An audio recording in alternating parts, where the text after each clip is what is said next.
Now we are. Now we are. I I think we are. Yes. Hello everybody. My name is Markiplier and welcome to Five Nights at Freddy's, a game that everybody's been recommending. Hello. Black Screen episode 17. Season finale. Finale of season 1. This is the end of season 1. The end. This is the end. This is the end. The last. Oh, you were introducing yourself, my bad. Yeah. So, this has been our first black screen in a while where we actually just talk about a movie. Isn't that wild? Yeah.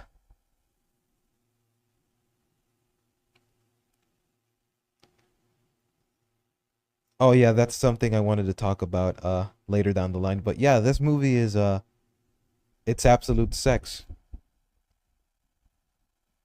That's the best way I can describe this movie. It is just absolute sex. I love this movie. I adore this movie. Um and this is coming from someone who isn't an Ultraman fan. Wow. Look at me being a grifter. We're grifters, Astro. Now you're a grifter too. You're a grifter. You know, but you did you didn't choose this. You didn't want this. You just are. Yeah.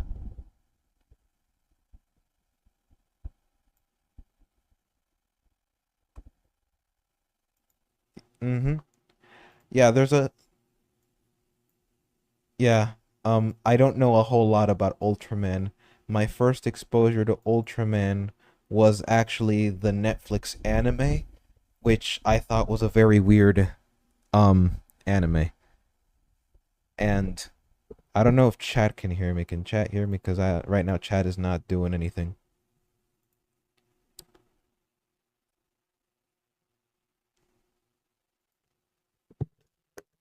Because it says two concurrent viewers, but I have no idea if um those. Oh, okay, okay, good. So this movie, God, um, it's real good, real good. Highly recommend.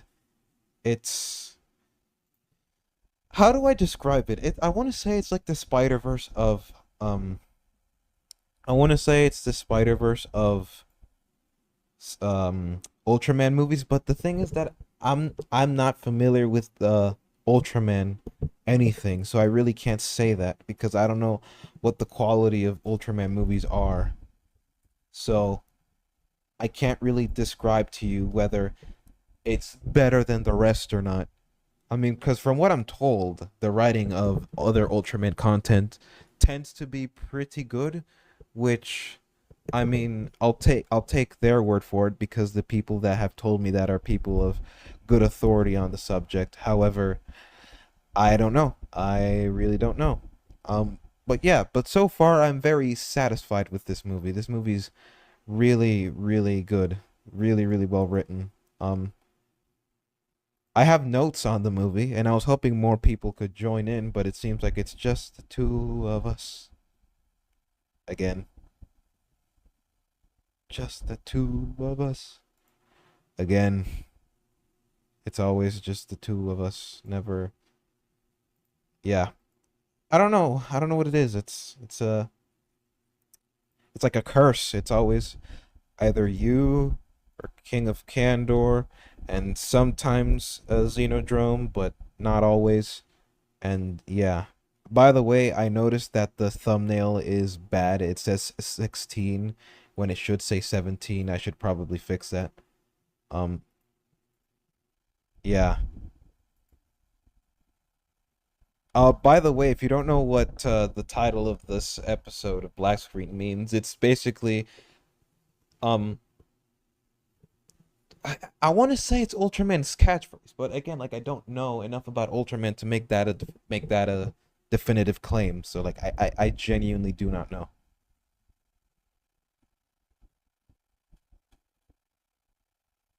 Like onomatopoeia for whenever he transforms into Ultraman.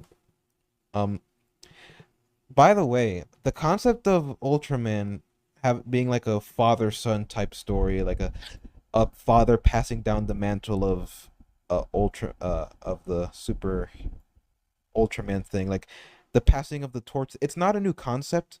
I've seen it in the uh the Ultraman anime, but I don't know if it's present in other Ultraman media. I know that it's in the anime because I've seen the anime. Well, sort of, kind of. I started watching it, but then it got too weird for my taste, and I kind of dropped it.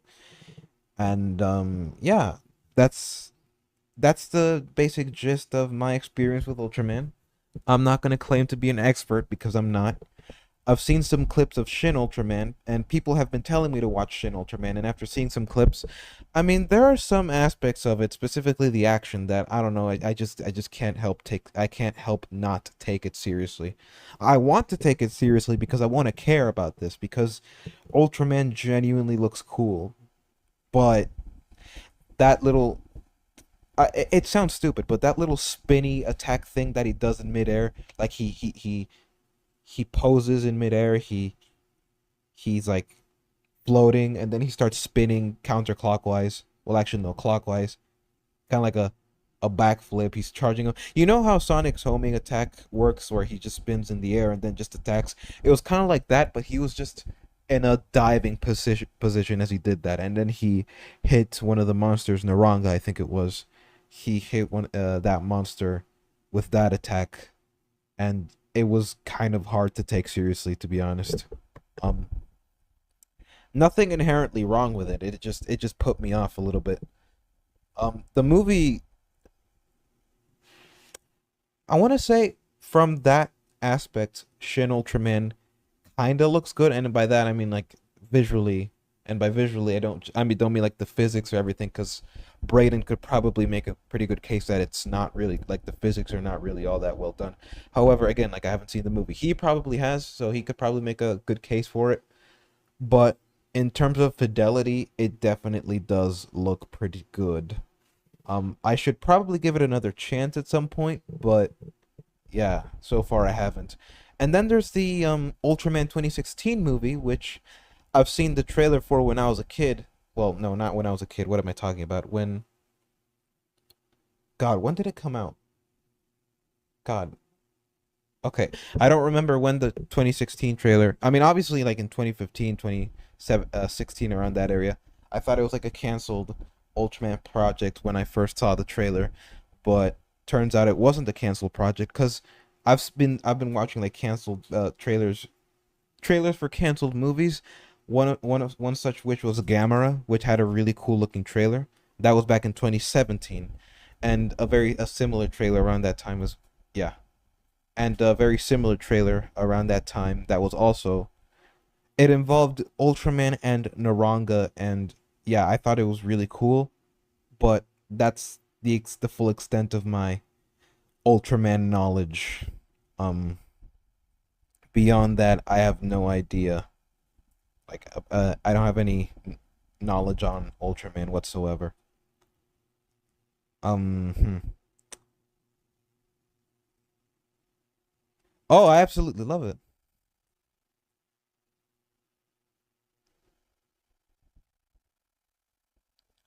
I can definitely tell that the creators of this film definitely had love for the franchise on their minds because apparently there's like 9 minutes worth of references to Ultraman content. And after watching the first episode of the first Ultraman series back in the 60s, I can definitely see it. I can definitely see some of the reference, not all of them though, because there's some references that I'm obviously not going to get because I'm not that exposed to the Ultraman mythos, if you will. But yeah, look, I actually did watch the first episode of the '60s show, the very first show. As thanks to a recommendation from a friend, he told me that I should probably watch it because it's actually pretty good for its era. And turns out, yeah, it was pretty good. I definitely did like some of the aspects of the show visually. The way it uses the camera and the way it uses the special effects to some degree. I mean, obviously it's gonna look a little dated because it's from the '60s, but for its time, it probably looked incredible.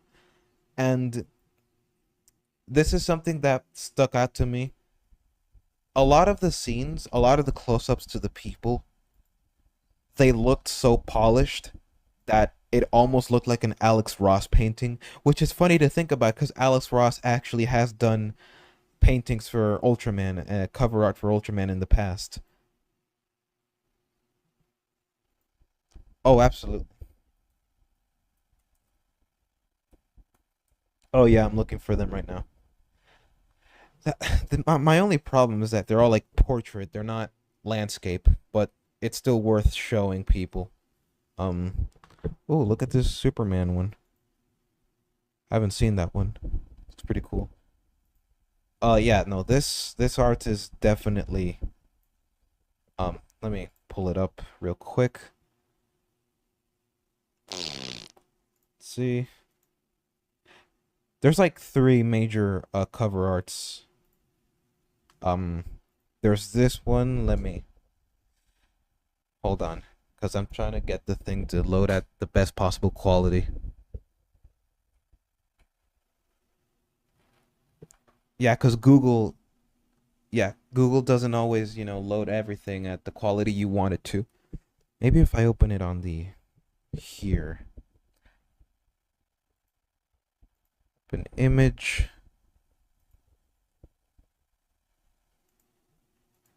Maybe if I open it here. You keep talking while I look up the images.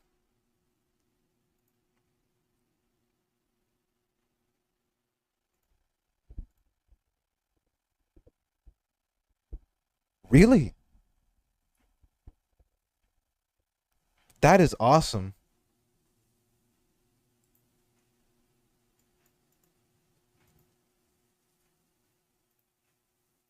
Huh.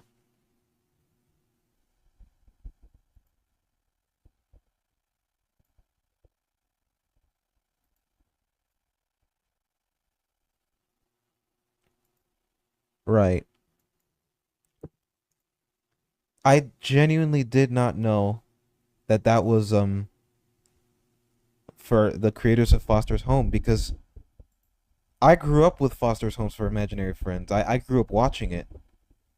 So that is trippy.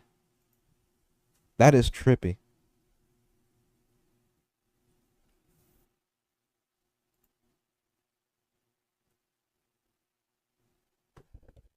Oh, dude, you know who wrote the Rise of Ultraman comics for Marvel? It was Kyle Higgins.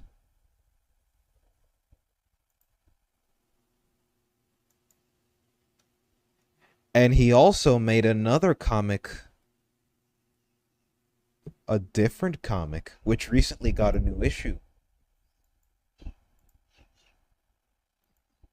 Yeah, Radiant Black, Kyle Higgins. He's done work for Power Rangers, he's done work for Marvel, apparently, DC. He's got a really good reputation. Um God, I can't look for like a good image. I only got like two so far, but like the rest are highly pixelated, and I need the audience to like appreciate the art because the art for Ultraman here is awesome. God, it's really tedious. Maybe if I do it like this. Ah, yes, yes, yes, yes, yes. Okay. Open image and content. Hold on. There it is. Boom. Yeah, it's off center. It's off center. I know that it's off center. It's fine. I can just do this. Look at this. Look how beautiful this looks. And there's just something really appealing about Ultraman's classic design altogether. Like there's something so like visually appealing about it that just makes you want to like immerse yourself in this world. Um Hello there.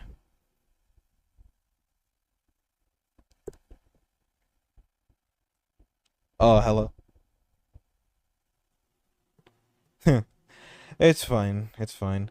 We're just admiring artwork from Alex Ross and that he's made for Ultraman because it really looks awesome. Oh, Minecraft World is in the chat. Hello there. I didn't know Minecraft. Yeah. Yeah, this piece of art is amazing.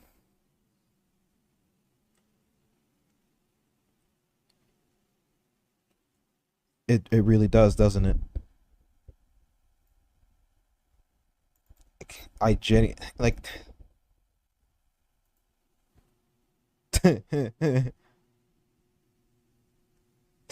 Jesus Christ. There's just something so appealing about the Ultraman design that just draws me to him.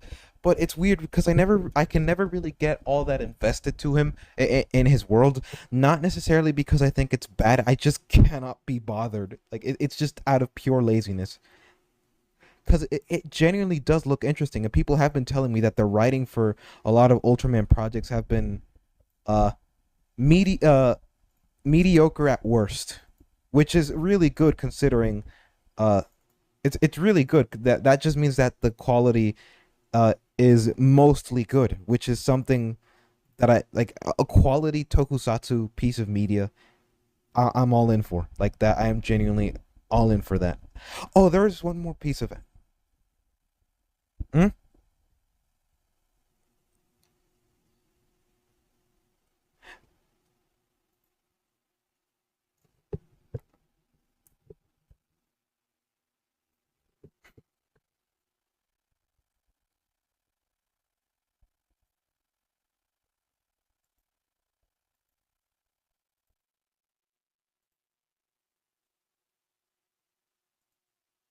Oh no, I'm not saying that I'm saying it.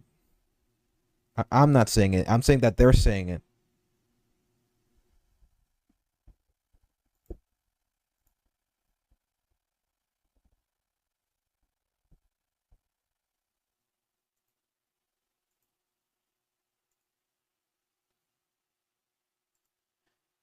Fair enough, I guess.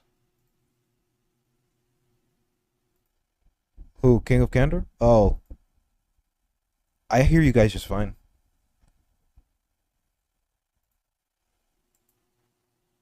Maybe it's your volume.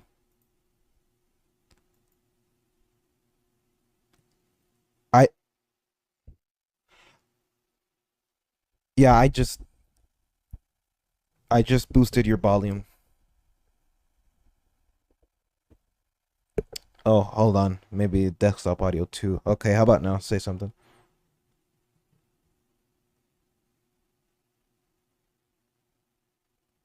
That is weird. That wasn't like that a few minutes ago.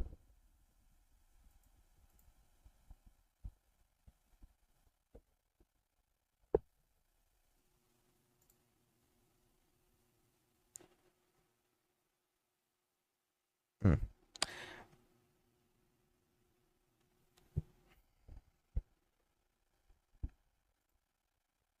I was just about to read that.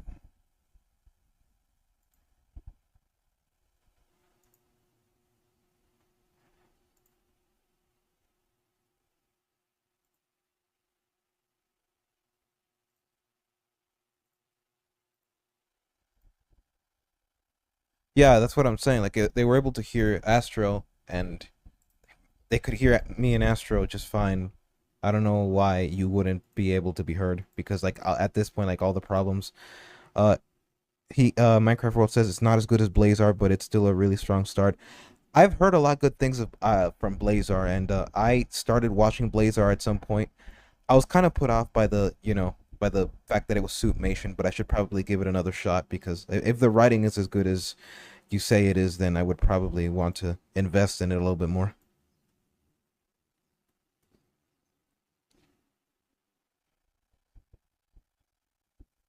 We still can't hear King of Candor. That is odd.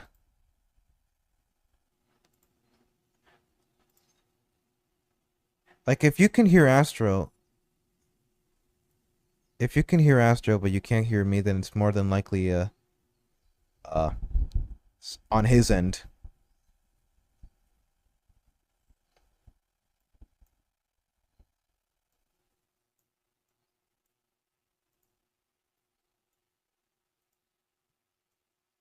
Yeah, you should probably, or probably if you. Oh wait, you're at work, right? I forgot. Because I was gonna suggest you get like a headset or something, but yeah. Damn. Um,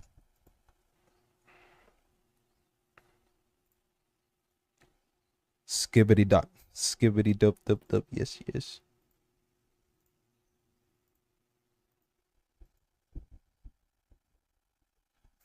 Wait, you actually watch it?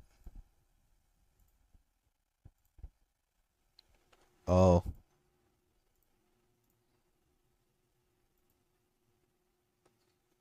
Astro says Astro is not talking.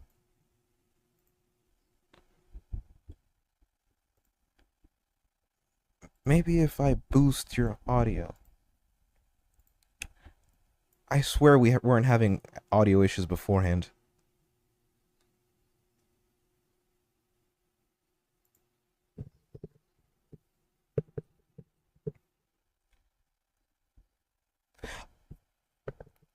Maybe if I do a thing. It says input device microphone, output device headset. Okay, so it should be fine.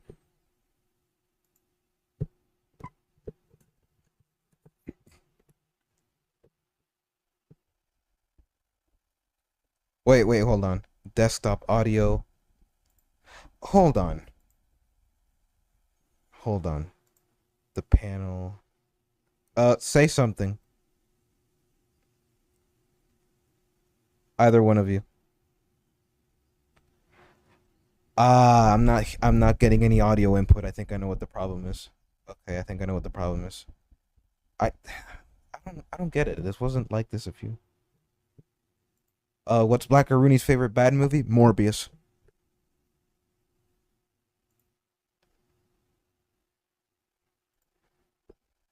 I haven't seen it.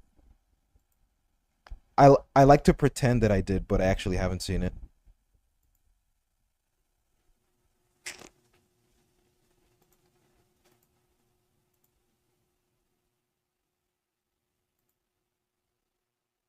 Desktop audio, lock volume. Okay, so is the Discord panel part of the desktop audio thing? Let's see.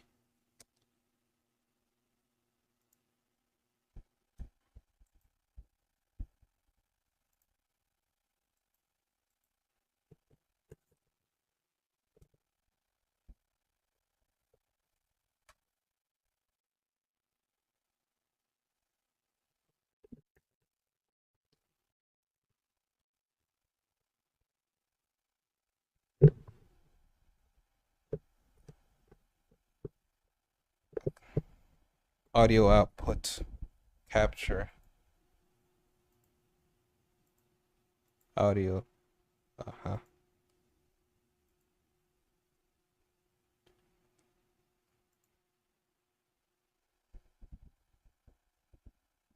Touch Beans, but I don't can't speak for him.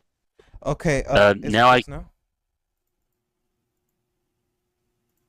Oh, can you hear us on the stream now?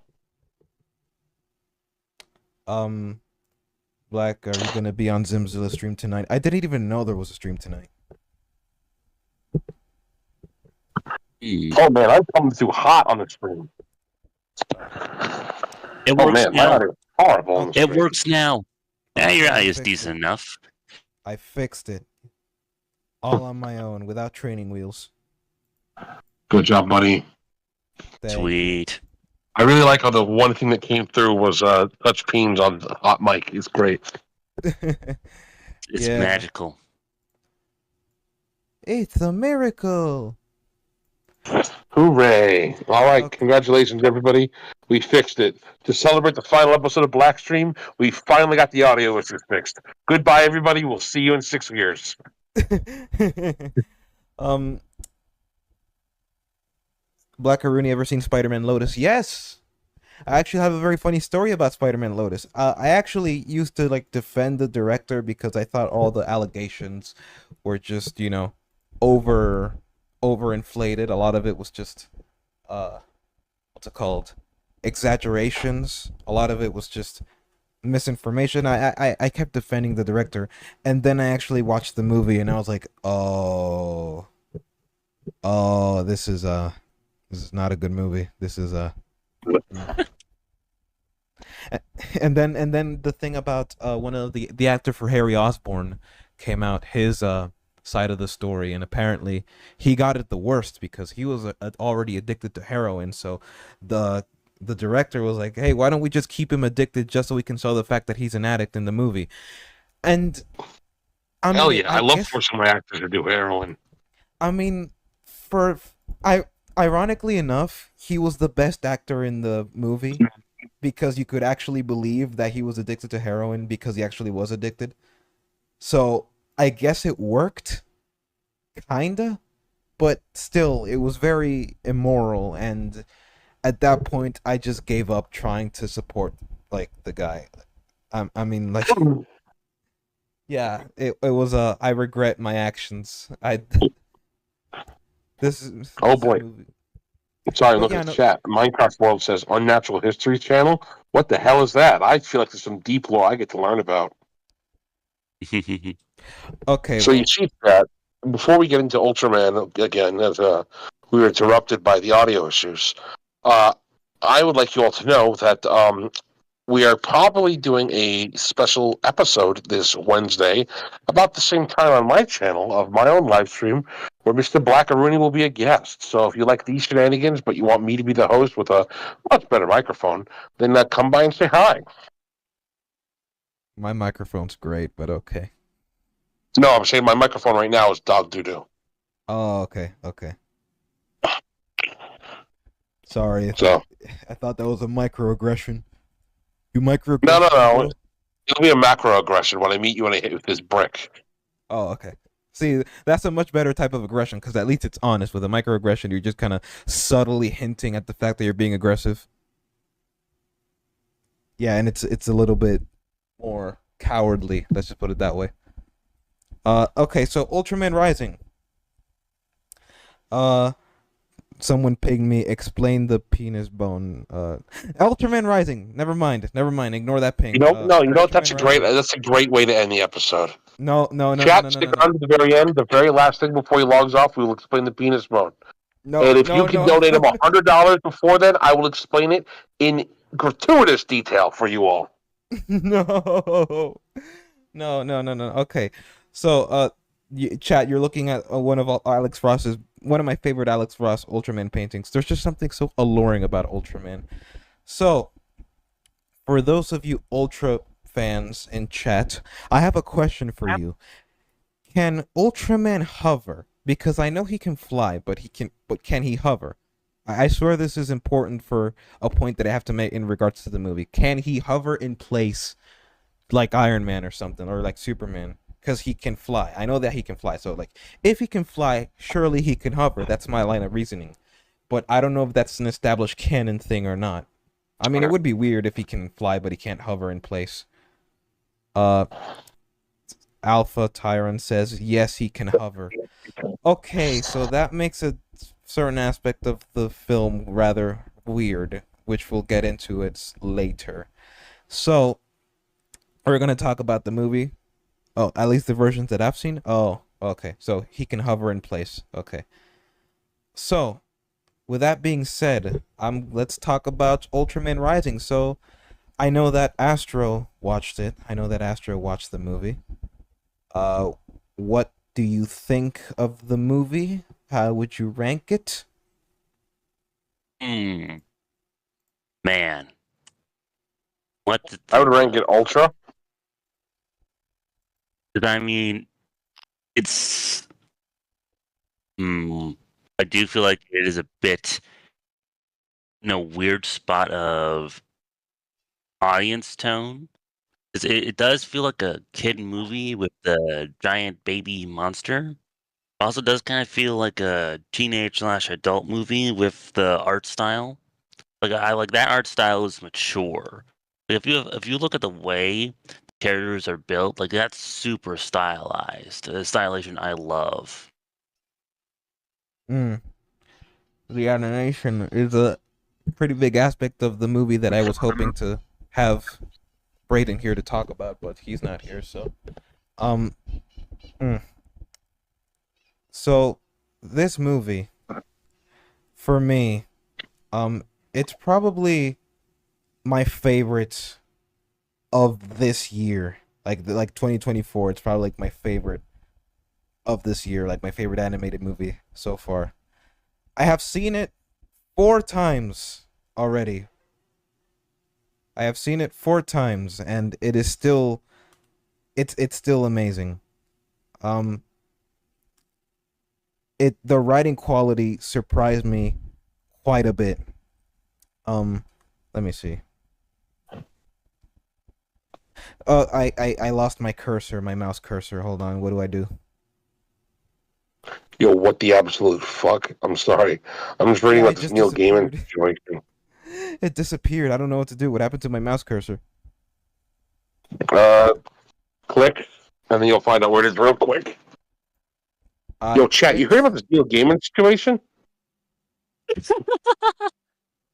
No, don't move, don't do that. He No, lost his no, no, no, mouse. no. He needs to find it. We have to entertain the audience until Rooney can find his mouse. His cursor, the That's the mouse Uh, way cursor. to. The by the way, mouse chat, we are now only 96 likes away from the penis bone story. So keep bringing No, in those no, likes. no, no, no, no, no, no, no, no, no, no, no, no, no, no, no, no, no, no. I will do it. Well, chat's got to Money. give you those likes before you do it, Rooney. No, no, I mean money. Money. Give me money. I want money. Like actual money. Yeah, $100 or 100 likes, whichever comes first. Well, when I get bored enough. Jesus Christ. Was it Control Alt? I was gonna press Alt F4, almost forgetting what Alt F4 does, and oh my god. Okay, what is it? Control Alt Delete or is it Alt F? It's Alt something. It's not F4. What are you trying to do?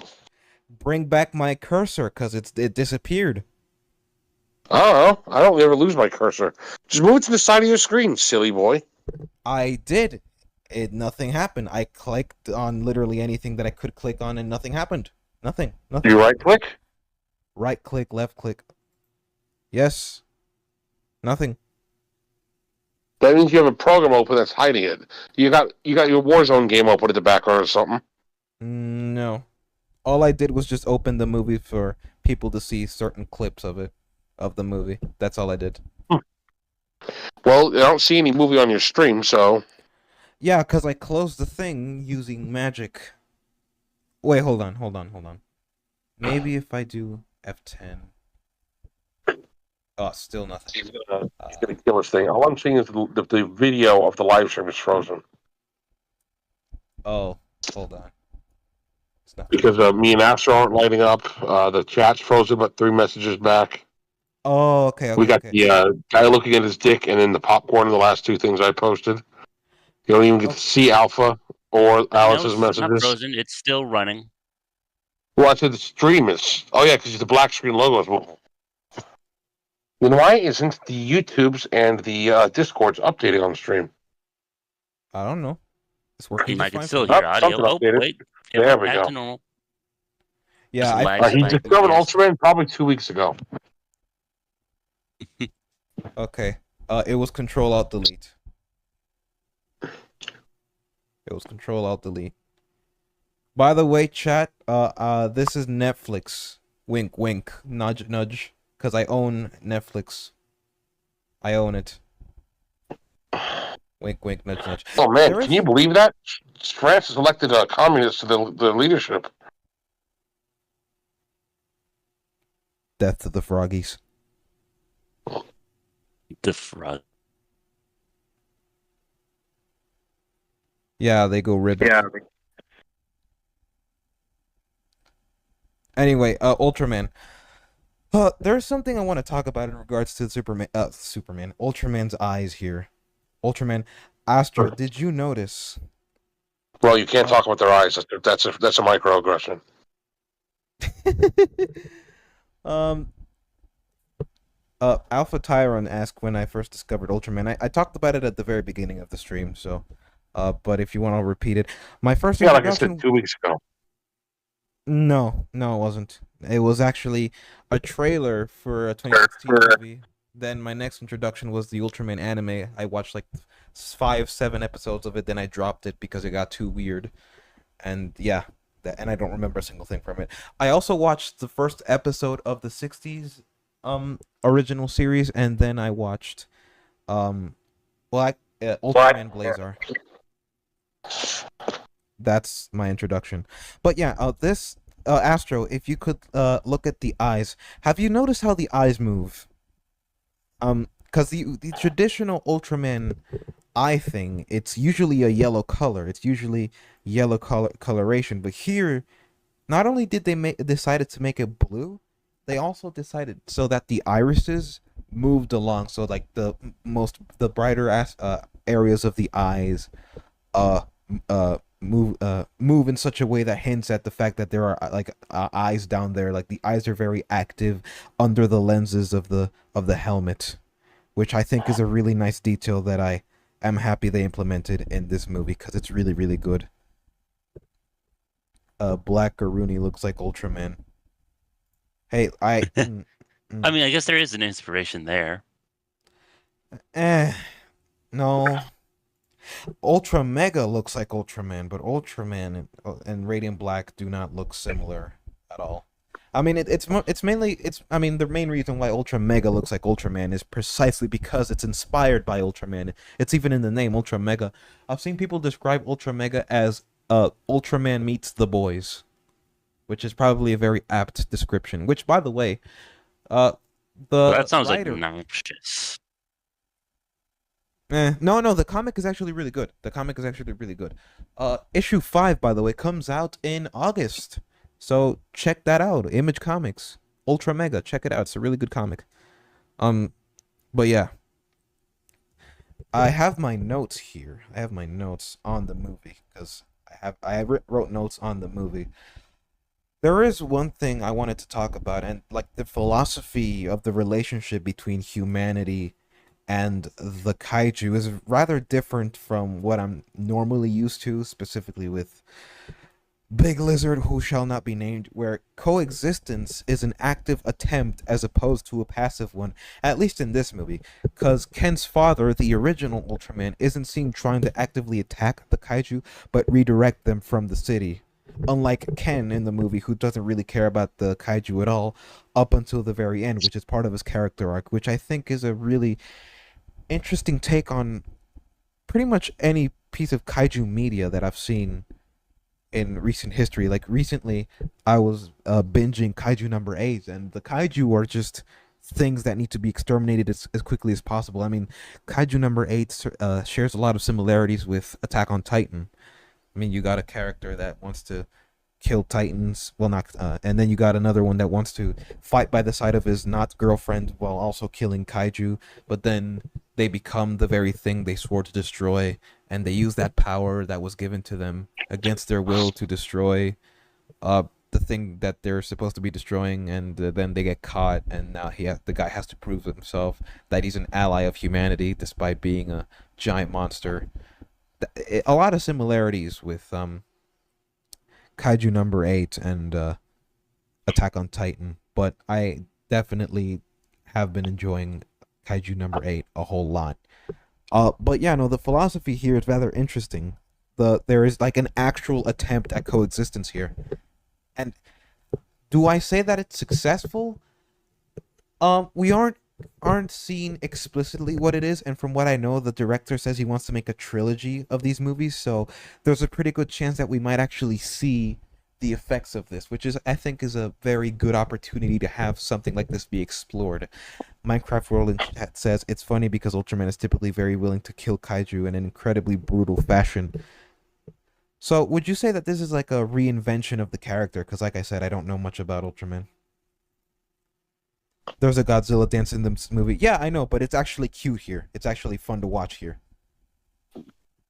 Oh my god, it was a group rape gang? What the fuck? What? This Neil Gaiman situation is just wild. Neil Gaiman. Yeah, he's probably one of the most important modern authors. He wrote, I think, one of the best modern comics in Sandman. He also wrote Coraline. He's done American Gods, which is one of my favorite books. He's also done Good Omens and a lot of stuff. Norse mythology is another great one. And apparently he raped somebody or two somebodies. He struggled, and we can't say that on YouTube, right? Snuggled them. Oh, that's not good. And that absolute mongoloid, Anthony Gramia, the guy that is Legacy's arch rival, is defending him on Twitter. Oh no, Anthony. Okay, so I know that Zim made a video on a stream on him.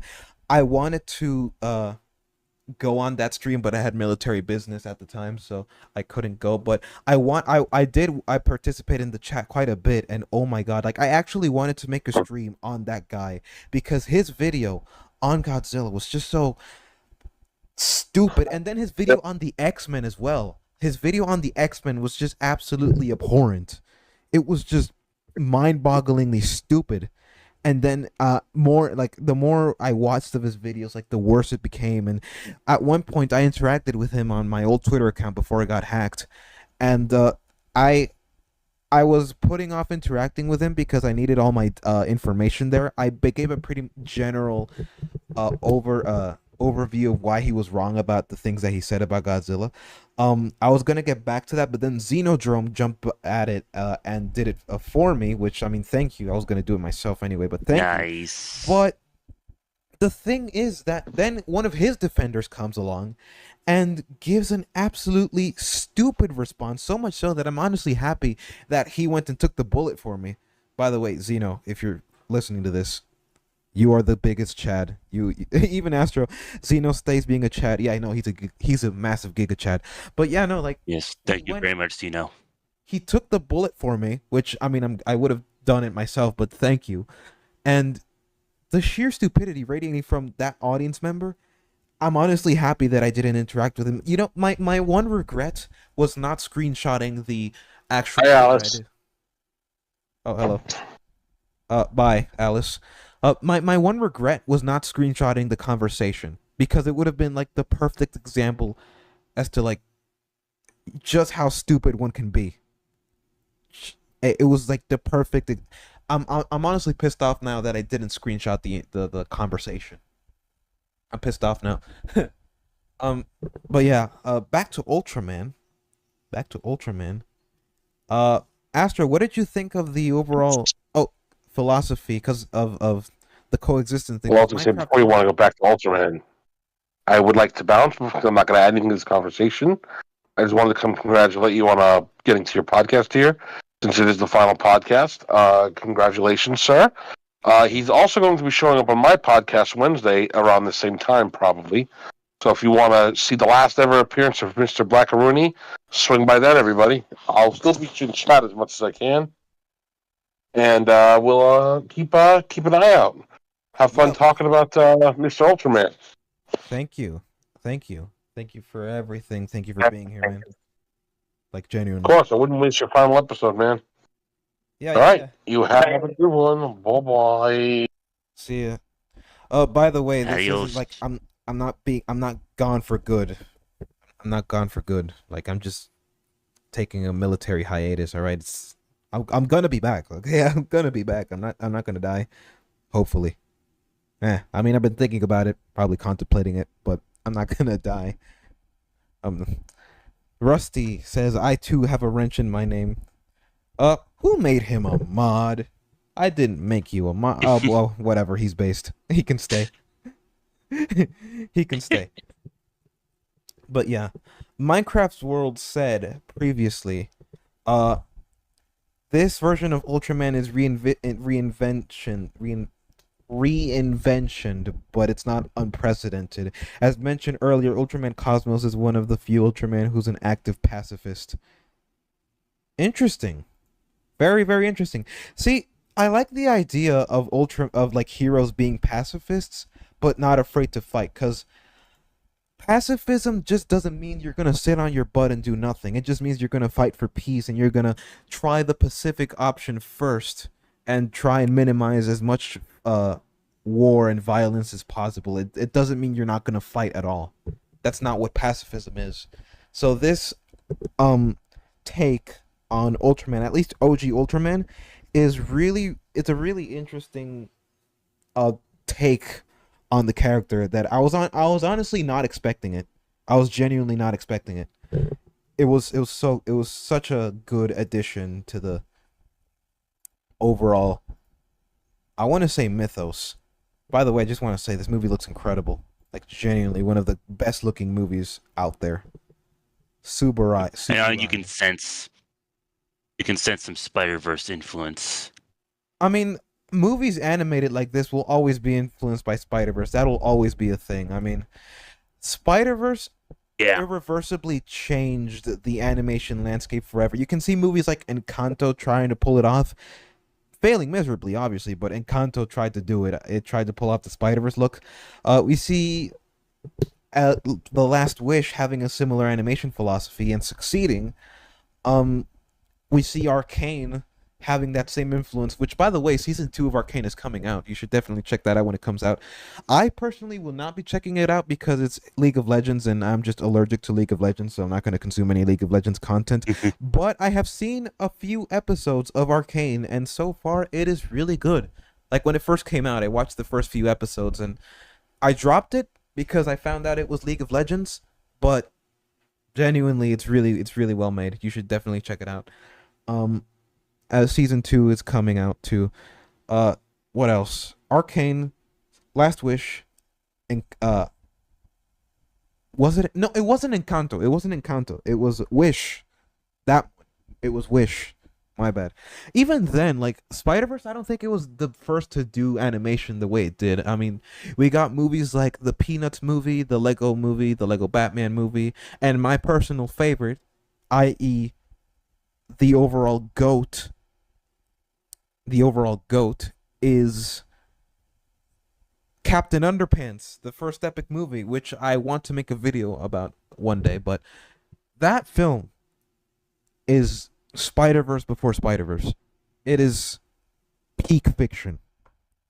Nobody can convince me otherwise. It is peak fiction. Captain Underpants, it is peak fiction. Oh, and Mutant Mayhem, of course. TMNT Mutant Mayhem. I can't believe I forgot about that one. I mean, I didn't really. Like, I am glad that. Go ahead. I am glad that both took inspiration and actually used the inspiration well. Yeah, absolutely. The Spider-Verse style is far from a bad thing. I don't say it's a bad thing. However, knowing Hollywood they tend to always learn the wrong lessons. So it's kind of hard to say whether it's a good thing or not. I mean, me personally, I'm getting kind of tired of it, but this is an instance where I'm actually kind of glad they took that inspiration for the animation style with Ultraman. I'm kind of glad that they took inspiration for Spider-Verse in that regard. TMNT Mutant Mayhem is a better example of the Spider-Verse style.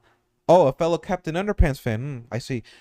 I have a confession to make. This is a sin, I know, but I haven't read the 2 last Captain Underpants books. I know. It's a sin. It's a sin, I know. I haven't read the Sir Stinks-a-Lot, and I haven't read the sequel to Tippy Tickle Trousers.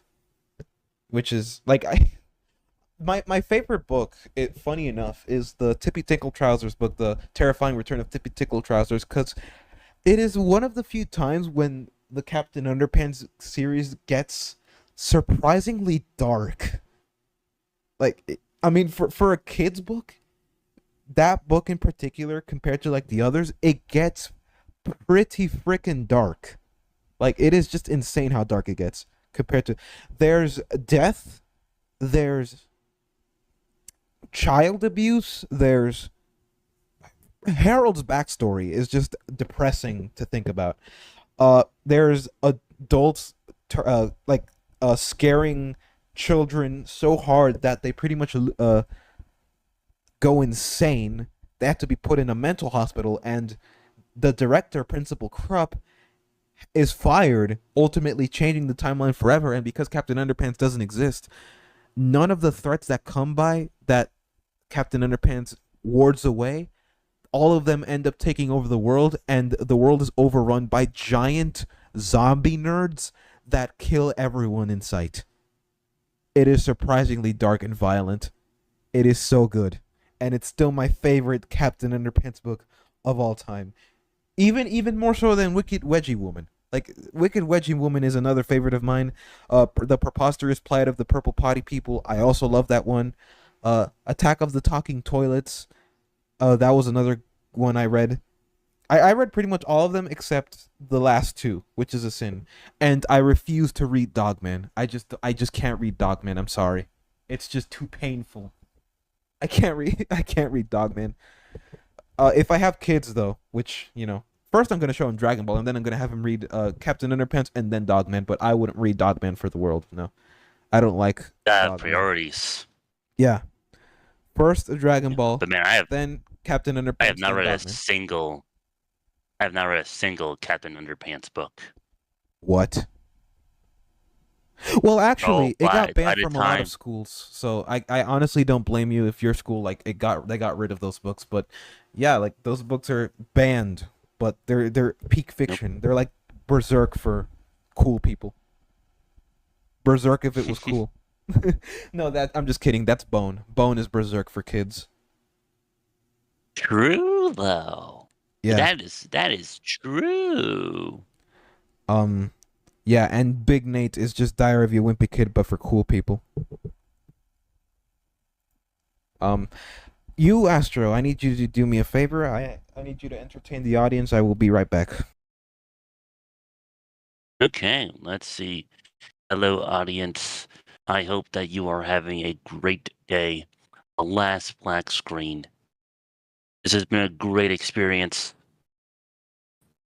And I've gotten, more comfortable with speaking on stream. And I like interacting with chat as well. It's always nice to talk with an active chat. I thank all of you here for being here.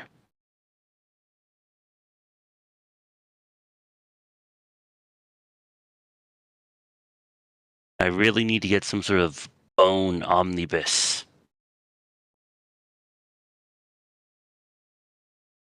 I bet you it will look fantastic with today's printing technology. When did Bone start? Let's see.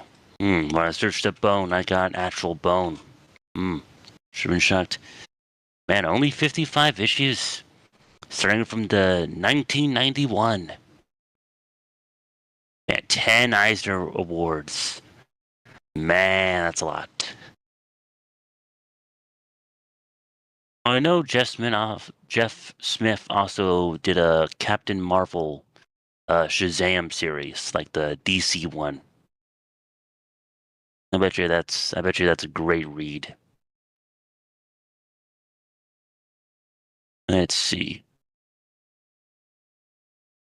Oh, let's see. Why an astronaut? Because Amazing Astronaut is alliterative. I think it sounds cool. Let's see. Man, what's a book series I read as a kid? I don't know. Let's see. Middle school was Harry Potter. Isaac Asimov books. I read those as a kid. And by kid, I mean like just late elementary, early middle school. Those were great books. Let's see. I read the iRobot. That's a good one.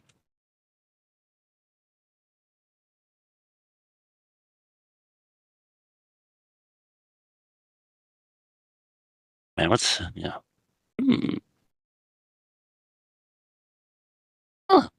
apparently bone is supposed to look like a old-style headset receiver. That makes a lot of sense.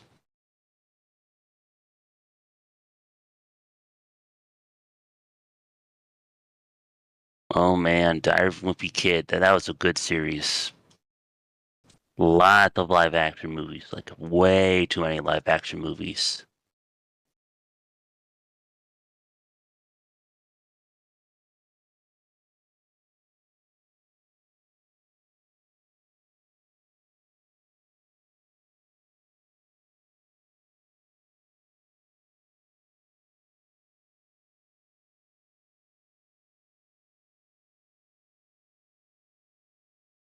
Oh, I saw a cursor move on screen for a bit.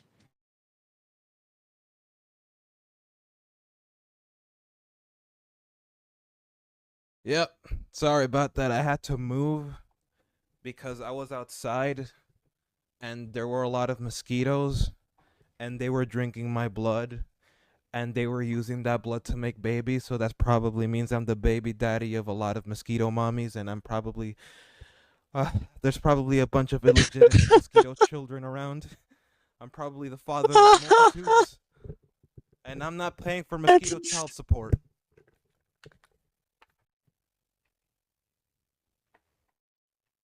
Those children are not mine. Those mosquitoes essentially raped me.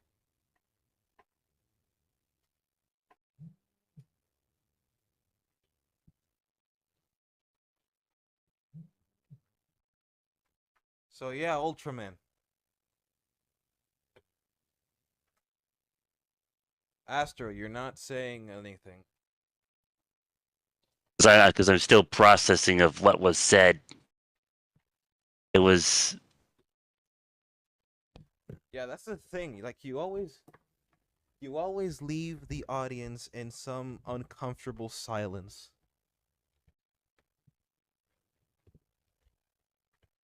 yeah, because it's stuff to talk. Because I don't want to spoil the topic of today's episode. So alternatives have to be found. Spoilers for Ultraman Rising if you haven't seen it. There. Solved your problem. Where's the... Oh, there it is. You know I have a wireless mouse, but because it's wireless, it should be called a hamster, because hamsters have tails and this one doesn't have a tail.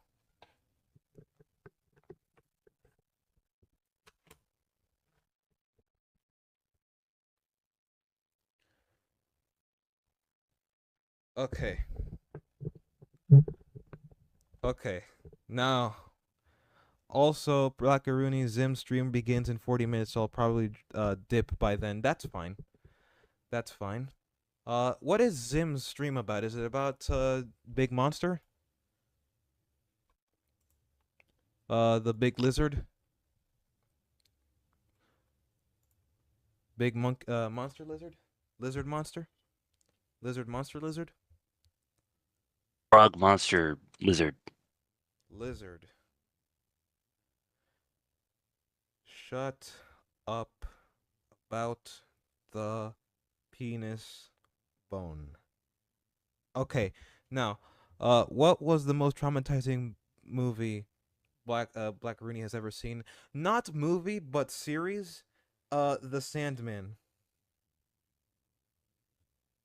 The adaptation for The Sandman. The orgy scene was too much for me. Let's see. Boy, boy, oh boy.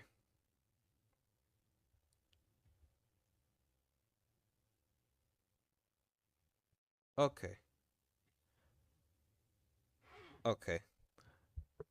Unnatural Histories Godzilla video as well as Kaiju Kim's video. Kaiju Kim's. Oh, is that the one where she's talking about the fan base that sucks? Um yeah, that video. Um I haven't seen it. I don't really want to. So, um I pity him. I pity him quite a bit cuz he has to watch that. Maybe it's a good video, maybe it's not. I don't know. I have no way of telling, but hopefully she has the same concerns that we do. But there's no way of for me to know. There's no way for me to know. Uh,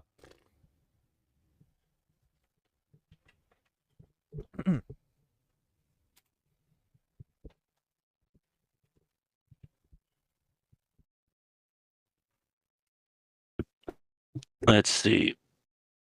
Hmm.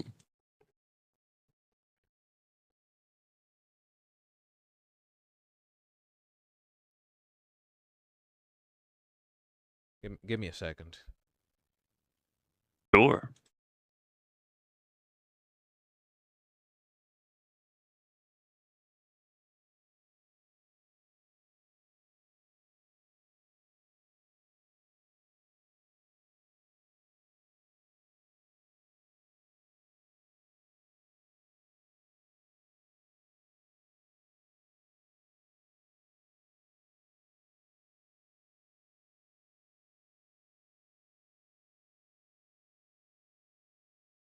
Let's see. What's something interesting to talk about? Ultraman's fin looks like a shark slash dolphin. I think that's cool because the suit's from space.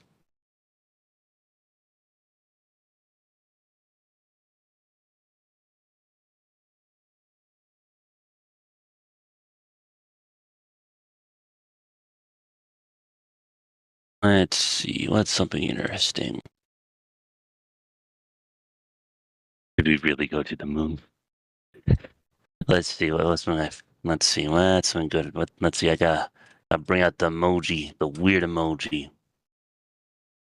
Yes. Yes.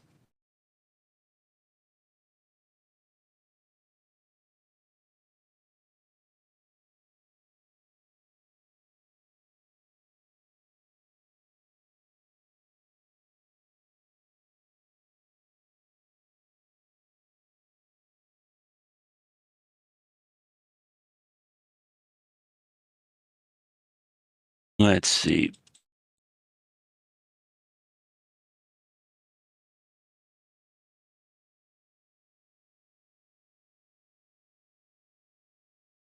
Ultraman fun facts.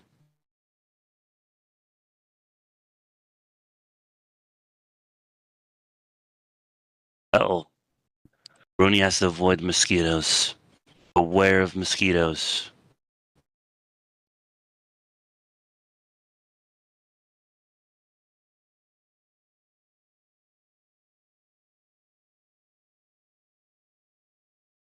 Let's see.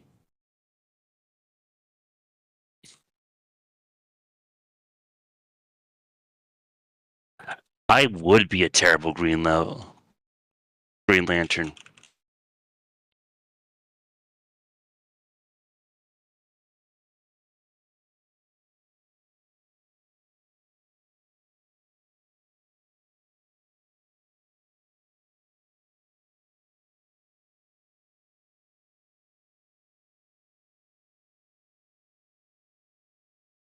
Let's see.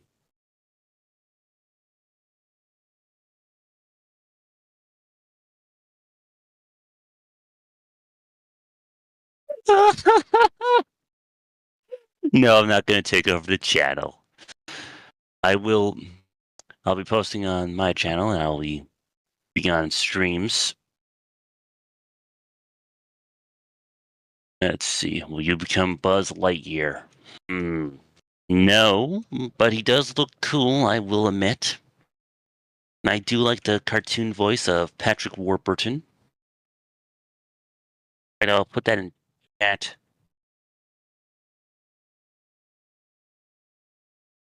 And Chris Evans was weak. So weak.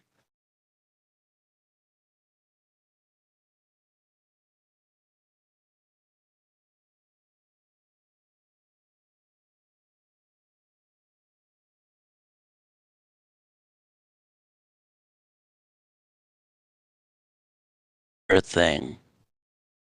I know Rooney finally got a new issue of Radiant Black, so he's been happy about that.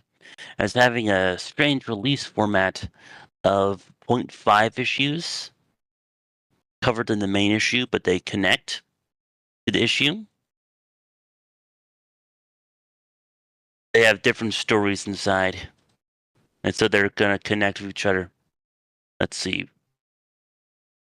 You going to see Transformers 1?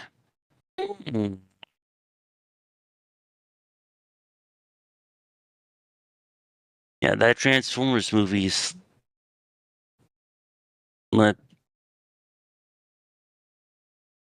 those Transformers movies have had some difficulty.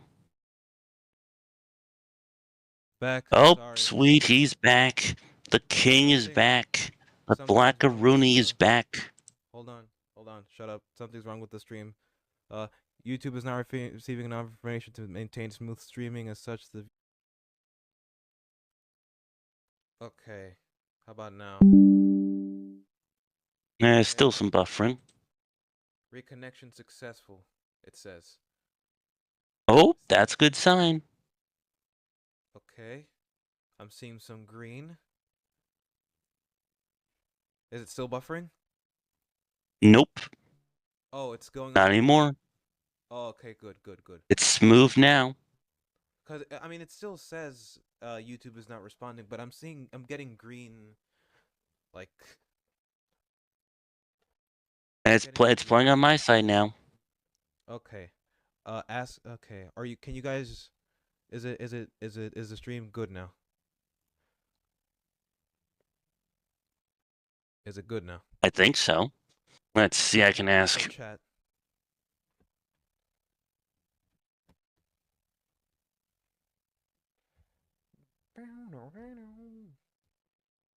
Oh, but I can see your mouse cursor. Okay. So is it? But chat. I need chat. I need to ask chat. It's. Let's see. I hope it's not. Video playback. Help.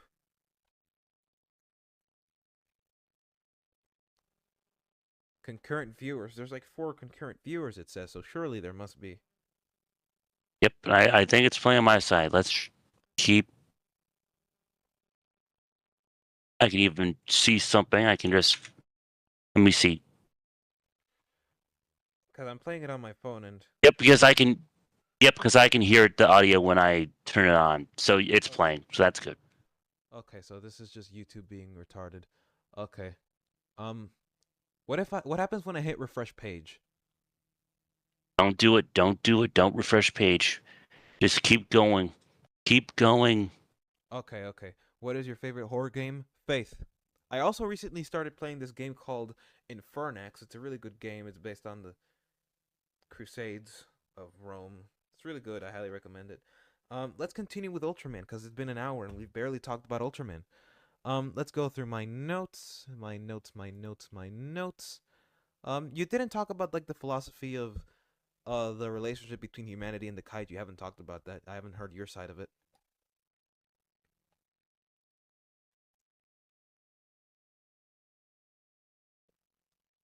You still need to process that information, or Yes, yes, I do. Let's see. is your brain on 240p? Horror game, because I am a weenie. I mean, Darkwood's like an actual horror game I've played, but I've only played like 2 hours because I was too freaked out. Because I hated like when they attack the monsters attack you. There's this like knocking sound that reverberates throughout the headphones. I asked you a question about Ultraman. My Missed that. I was say that question again. Wait, hold on. What do you think about the Ultraman soundtrack? It's pretty good actually. Um, it's not. I would have wanted it to be a little bit more iconic sounding. However, I can't possibly hope to verbalize that. So, yeah, no. It was not bad. It was pretty good. I for one enjoyed it quite a bit. I would definitely listen to it again. But yeah, no, it's a good soundtrack. It's a pretty good soundtrack. what do you think of the philosophy between the relationship of humans and kaiju and how it was handled in this movie?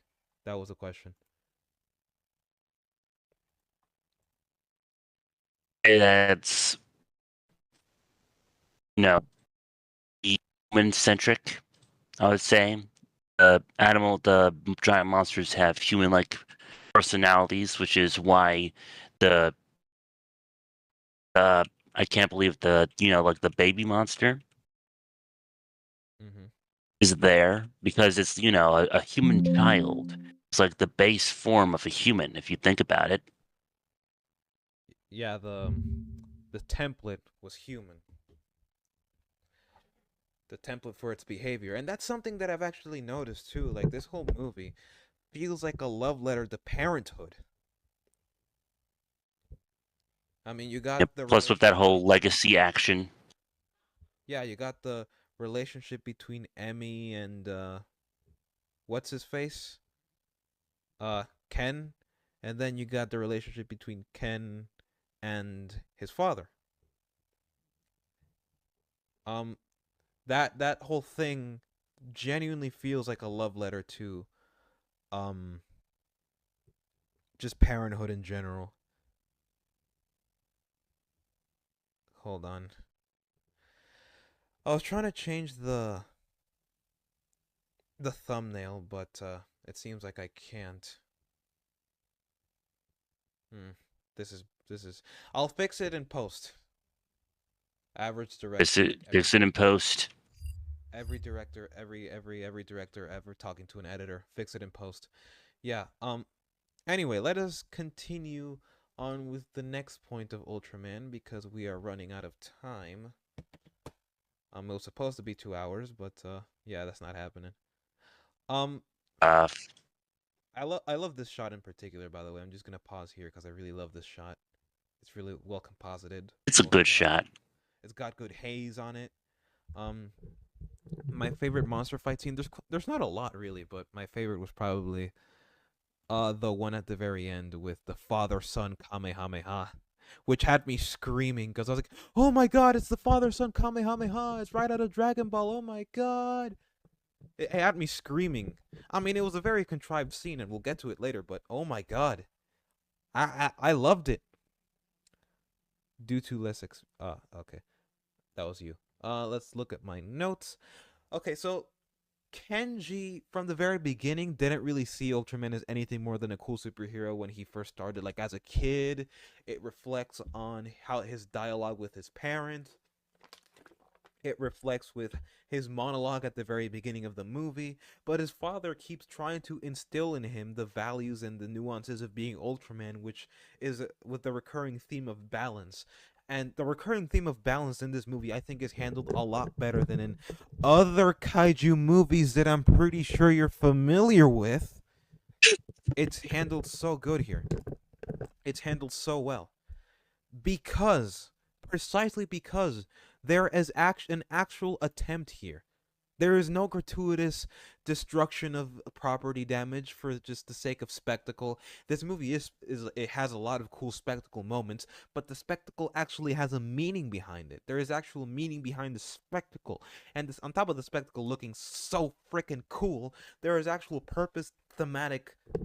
there's thematic purpose behind it. It's not the most complex thing in the world, too, which is the fun part. It's the best possible mix of action and themes and drama. It's the best because you see, like at the very beginning, like I said, Kenji doesn't view Superman as anything more than just, hey, this is just a cool thing. All right, I see this as nothing more than just a cool thing. But over time, the father's like, hey, I get that you think that Ultraman's a cool thing, but Ultraman is much more than that, and Ultraman represents so much more than that, and I could teach those things to you if you just let me. And it's so cool. It's so cool. Like the father son dynamic there. It's amazing. It's incredible. I love it. What's your analysis on it? Hmm. That's a good metaphor for family structure. Let's see. I mean, that's like the opening thesis statement. Because, as a child, you have to learn. And that's the entire purpose. So, really, this movie is subconsciously telling you is that our main character of Ultraman uh, Ken. is a bit childish. And I that's wouldn't say why that. the I kid wouldn't had to say happen. childish. I wouldn't say Egotistical? childish. Egotistical, yes, because this is like, you remember like the first Thor movie, right, where he had to learn humility. This is kind of like that. This is a story of and this is something that I point out later in my notes. There's something that I read down later. This is a story about learning humility. And the best possible humbling experience is pretty much fatherhood. Fatherhood is the best humbling. It's the best teacher. It's the best thing to humble someone, especially someone like Ken, who is already thinks he's the best there is at what he does. Huh? Huh? Get it? Yeah, you remember that Yes, catchphrase? yes. Very, yeah. Uh huh. But yeah, he's the best there is at what he does, and he isn't prepared for fatherhood precisely because of his immaturity. But he has to like learn to become a mature person. He like through trial and error, and not just trial and error, but also trials and tribulations. It's through the trials and tribulations of both being a father and being a hero and being a baseball player. That's one thing too. Like I never expected a superhero story to feature sports so heavily. And I can tell that this was definitely a part of the life of the writers and the directors. Like this is the heavy emphasis on baseball and mentioning Matsui uh as often as they do in the movie. This definitely is proof that um someone in the writing room or even the director himself definitely has a background with baseball. And as a Dominican, as someone who has grown up with a family that absolutely loves baseball, I vibe with it. It's a good it's a yeah, it's very, it feels very familiar. Is the best way I can put it. It feels very familiar. It does. Like a homey type. Hold on, my headphones. It feels very homey, like it feels like home. That's the best way I can describe it. It feels like home. My headphones, I have to. I'll be right back.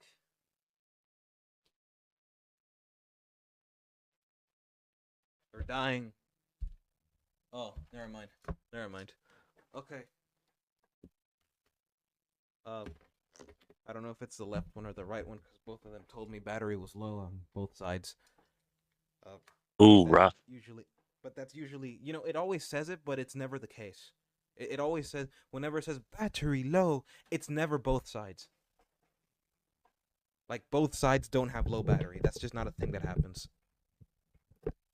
Unlike coincidences, which are just things that happen. You remember that? You remember that the guy who Vaguely. said that? The pillar of garbage. I made a No, video about that. I've heard idea, but I can't remember everything some insane guy says. Yeah, coincidences are just things that happen. Did you know that? But you didn't, because you don't have media literacy. You don't have it. You don't own Completely media. media literate. Uh, look at me with my media literacy cap. Please excuse me. Please forgive me. I have media literacy. I love that meme. It's so good. Um. Anyway. What is? Oh wait, I already asked you what your take on that was. I can't keep asking your take for. You got to be proactive, man. Sorry, I'm sorry. It's tough to get me to talk. I'm sorry. What if I put a gun to your head? Man, Or even what with a what if I gun get to you my like head. scared? What if I get you like really really scared? Like you know how Krillin and TFS like, oh, I can't shut up when I'm scared. What if that's you? What if that's what I have to do? I just have to scare you into talking. Oh, hold on. OBS did a thing. OBS did a thing. Rib. OBS did a thing. Oh no. Hold on. This is bad.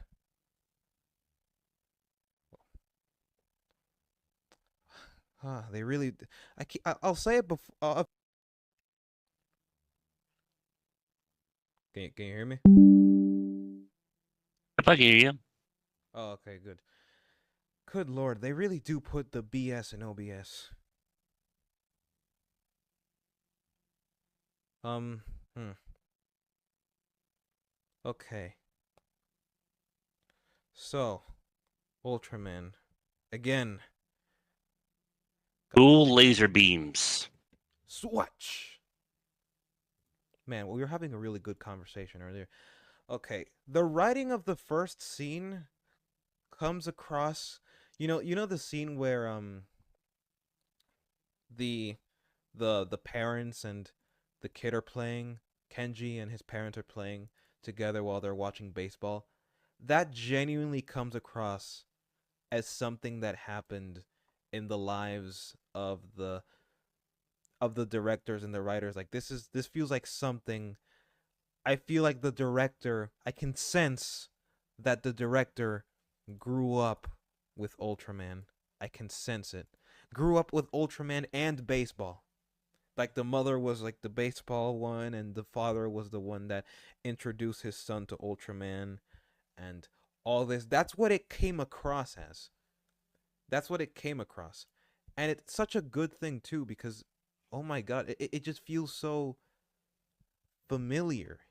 It feels so familiar. Also, I'm sorry if this sounds racist, but the design for Kenji's dad, what does it remind you of?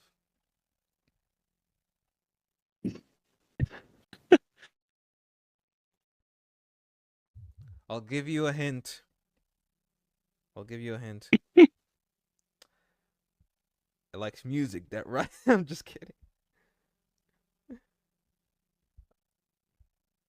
No, seriously, why did they pick those ears and put them so back off It, his head? I don't know, man. Why did they I do don't that? know, man. Why is your chat 1984? I don't. My chat isn't 1984. Why would it be? Why would it be? It shouldn't. I mean, it shouldn't. 19, Shouldn't be. 1983. 1985.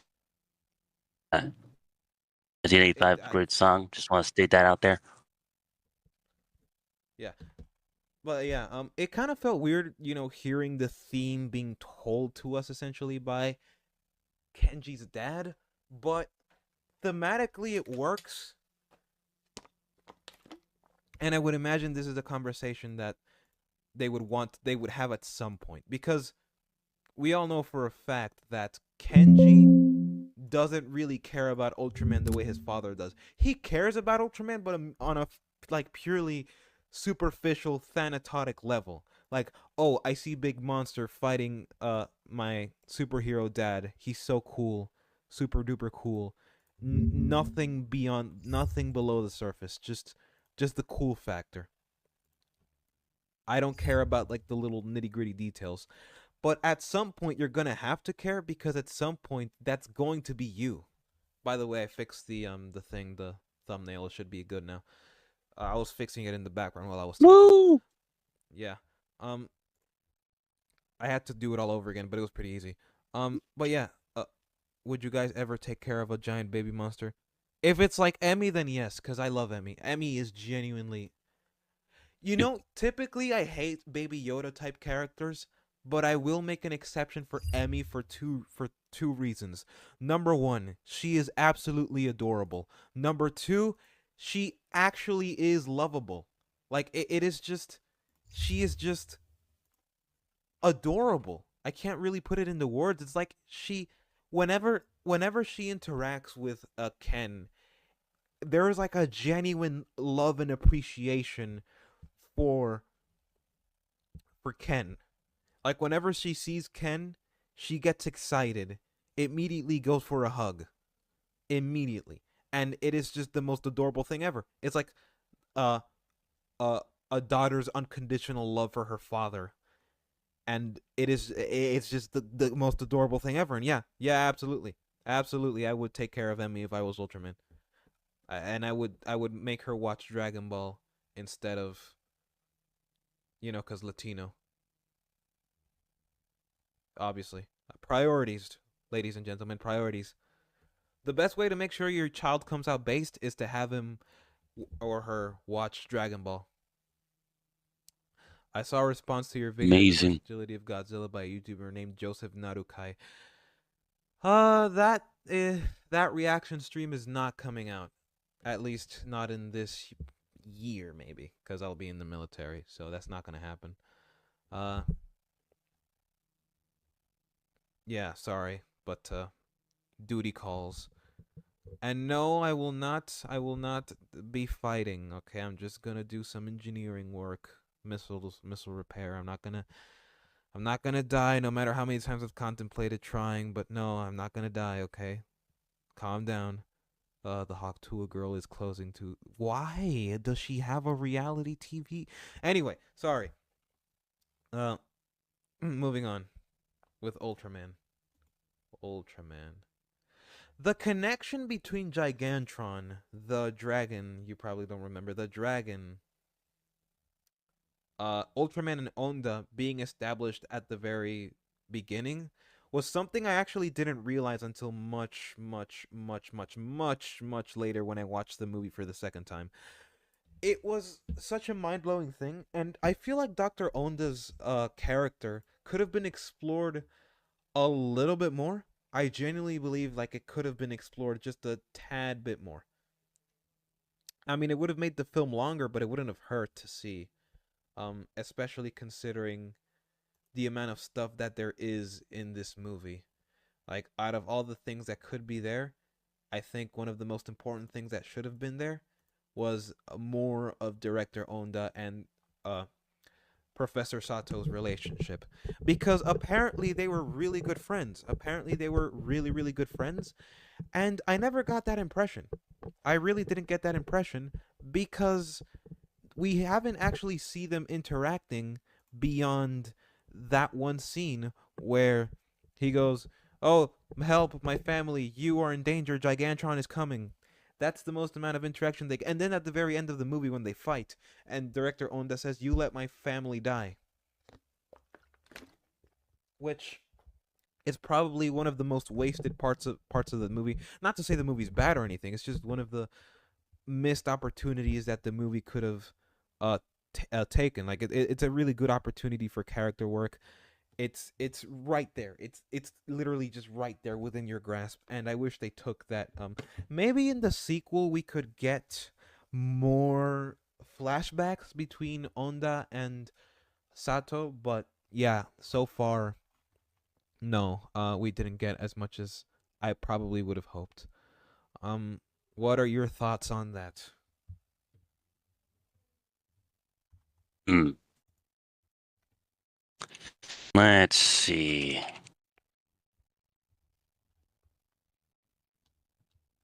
What's the best way to think of? It's that showing character interaction in this short of a movie is tough. Like you're gonna have a tough time managing some with the what? How many characters get roles in this movie? How many would you say? Like This movie's 6? 2 hours long. Yeah, Minus that's the a short credits. time. Like, bro, that is a short time. Like I've been looking at serialized shows a lot. Matching characters in that time is tough. I mean, probably. Probably. Um, maybe like a short flashback, like kind of like what we see with. That would have been enough. That would have been enough. Um, I already mentioned this. Having a superhero also be a sports player is not something that is seen often. I haven't seen something like that since Ghost Rider. Cuz um a stuntman is being a stuntman is technically a sport, I believe. Um Alpha Alpha oh Tryon. I read Tyrone. Alpha Tyron.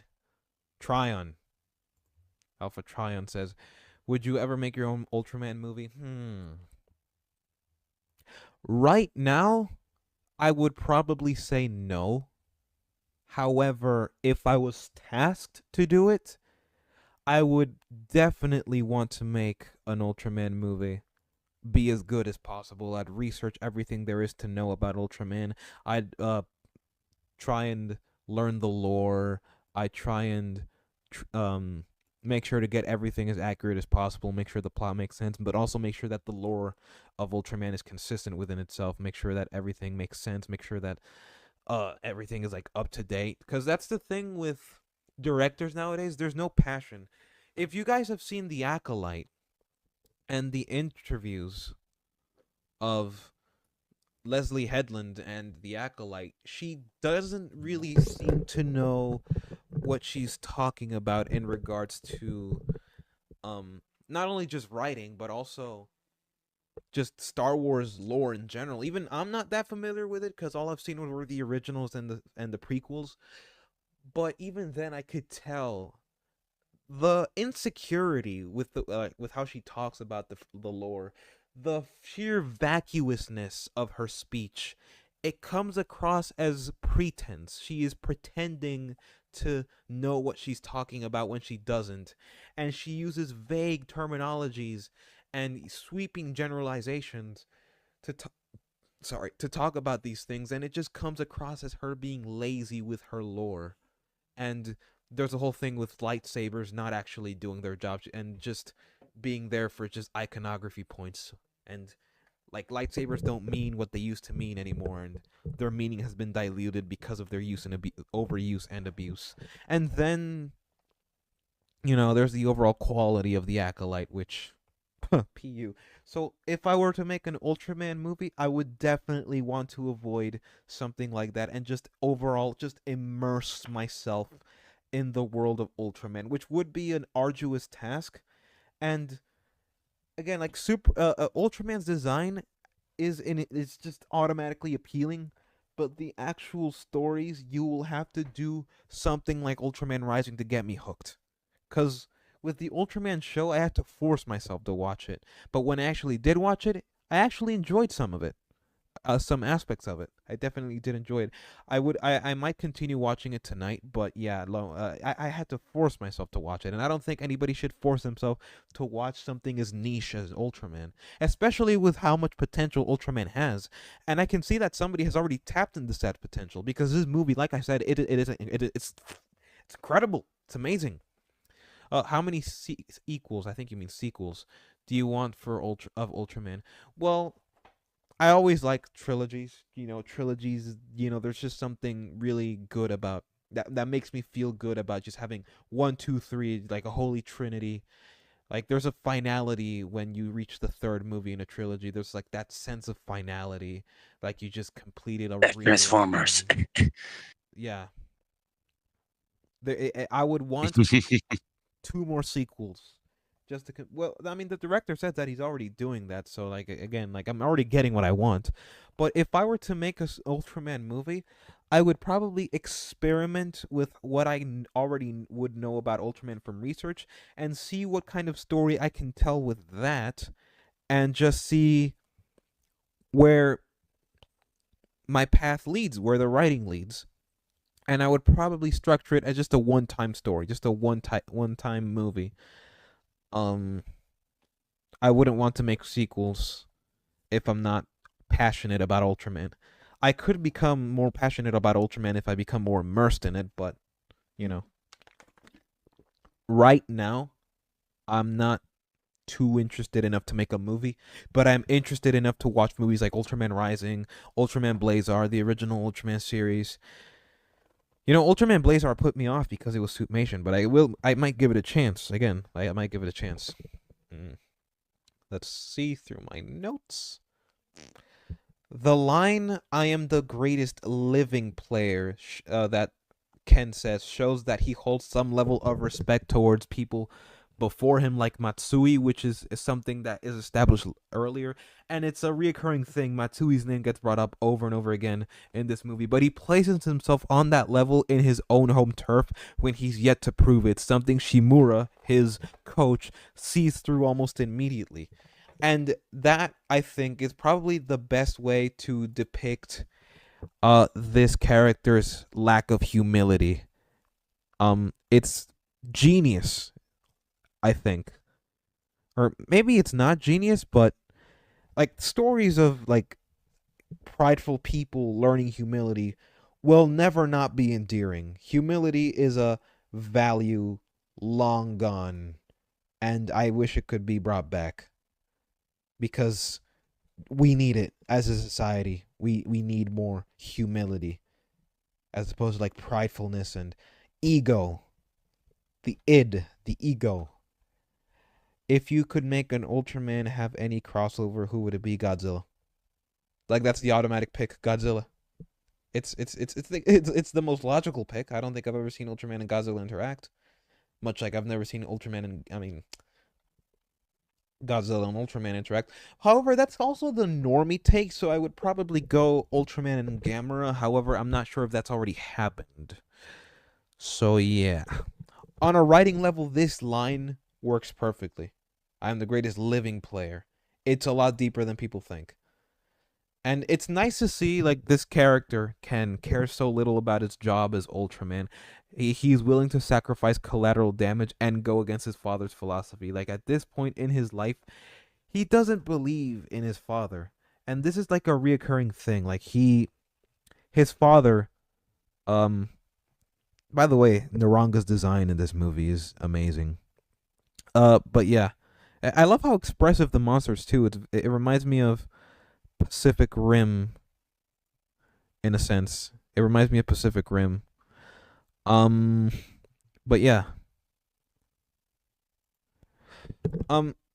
Looking through my notes.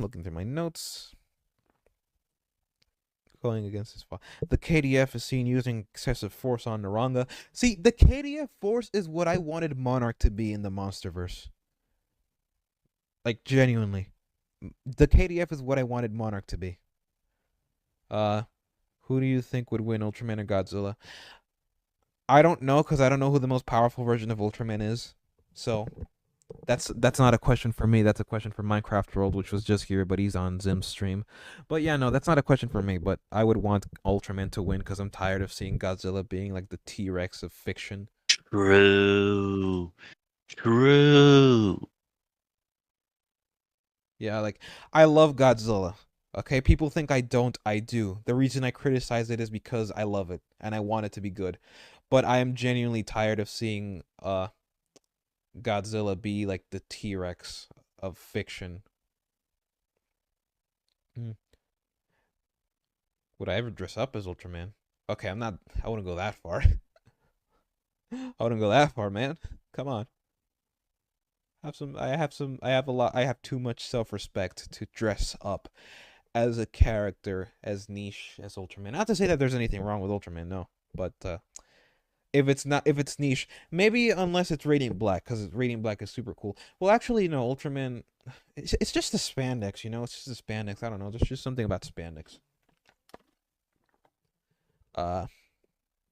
Yeah.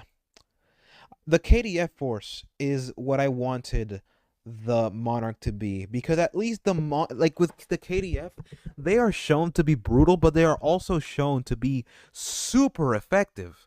Like it is unbelievable how effective they are. It is amazing to see because their goals are just to kill kaiju, and the reason why they want to kill kaiju is to avoid collateral damage, to avoid deaths, which is the whole motivation of Dr. Onda, and this is just an admirable goal.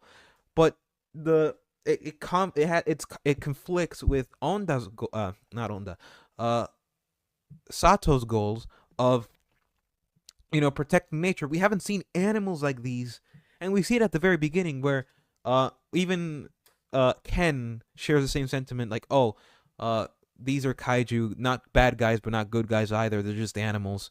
And this is not a bad thing. Like for Ultraman, this is good characterization, and it's just the conflicting ideologies where neither side is necessarily wrong, and because both ideologies clash, because they are incompatible, that obviously would lead to a conflict, and that's what makes it so satisfying to see, because the conflict has a logical rationale to it.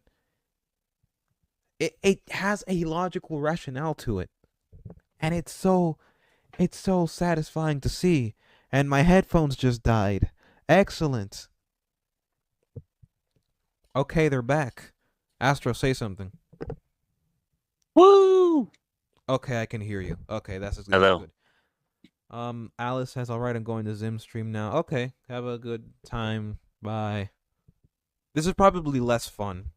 I can imagine this is less fun, but it is exciting to talk about this movie because it's so freaking good, dude. It's so good. It's so good. My headphone says that they were at 100%, and now they say they're battery low. Are you kidding me? It's probably the other headset, the other earbud. Anyway, the KDF. The KDF's goals are noble, admirable, and they deserve respect. And I will get into more details on that later. Also, Ami Wakita, the reporter. You remember her? Astronaut? Yes, I do. Yeah. Just gonna say, I'm just gonna put it out there. Not even King Arthur is pulling me out. I was wondering if you were going to do something like Not even King Arthur himself is going to pull me out of that. that. Interesting. Yeah. But yeah, no, the best part about Wakita, is that she being a reporter is probably the perfect choice for a character like a sportsman like Ken, because she consistently grounds him in reality, forcing him to face the scrutiny that he avoids out of ego. Like, she actually forces him to consider his actions, to face his own struggles, to really think about the stuff that he just keeps avoiding. He always just plays baseball, is Ultraman, and just enjoys the pleasures and luxuries of being rich. But there's never anybody to ground him. He pushes people away, his teammates, something that she brings up as well. But no, she's like a pit bull. She never lets go, and I hope she never lets go of me. But she grounds him in reality, in the truth. And it is just so good. It's so good. I love her. I would. Too bad I'm not white. But I would. I would. Look at that face, man. Come on. Look at that face. Tell me you wouldn't. I'm down, son. You would not. Tell me you would not. Tell I'm me down, son. you would Just not. a drawing. Look at that. It's just a drawing. She's real to me. Man, Wakita's so... God, I wish women were real. Too bad women are just fictional creatures. Man, I wish women were real. God damn it. Next, Onda. For as underdeveloped as he is, he has the best possible motivation to be the antagonist, and the movie doesn't paint him as an evil bastard for it either, which is something I absolutely adore about this movie. Like, they don't paint him as just like an evil scumbag. Like, there is actual motives. Like, his motives are understandable. They are admirable. They are noble. They're noble. You cannot hate this man. You cannot hate this man. And if you do, fight me. Fight me right now. Would I ever give Ultraman an Oscar? Absolutely. Absolutely. This movie deserves it. Like, he treats his henchmen with respect, basic human respect. I haven't seen that since Daredevil. I haven't seen that since Daredevil. You know, I've been wearing the pants in this relationship, Bastard. Why don't you say something? I'm sorry, I don't have much to say. It's hard. Well, after seeing Walkie Time I hard. don't. Sorry. I'm harder than hard. Yeah. Of the movie. How about Yeah. that? Next, because I'm blitzing through my notes. Mina consistently reminding Ken that he is supposed to save lives is possibly like the best narrative device. It's almost like an angel on his shoulder to the devil of his ego. It's genius. It propels the plot forward and propels the central theme of the story forward. You're supposed to be a hero, Ken. It's almost as if like this is like a stand-in for like with great power comes great responsibility. You're supposed to be the hero. And I really like how like Ultraman's focus is not fighting, but like bridging the gap between the kaiju and the humans. Bridging the gap, trying to bridge the gap between the humans and the kaiju is probably like the best possible narrative device.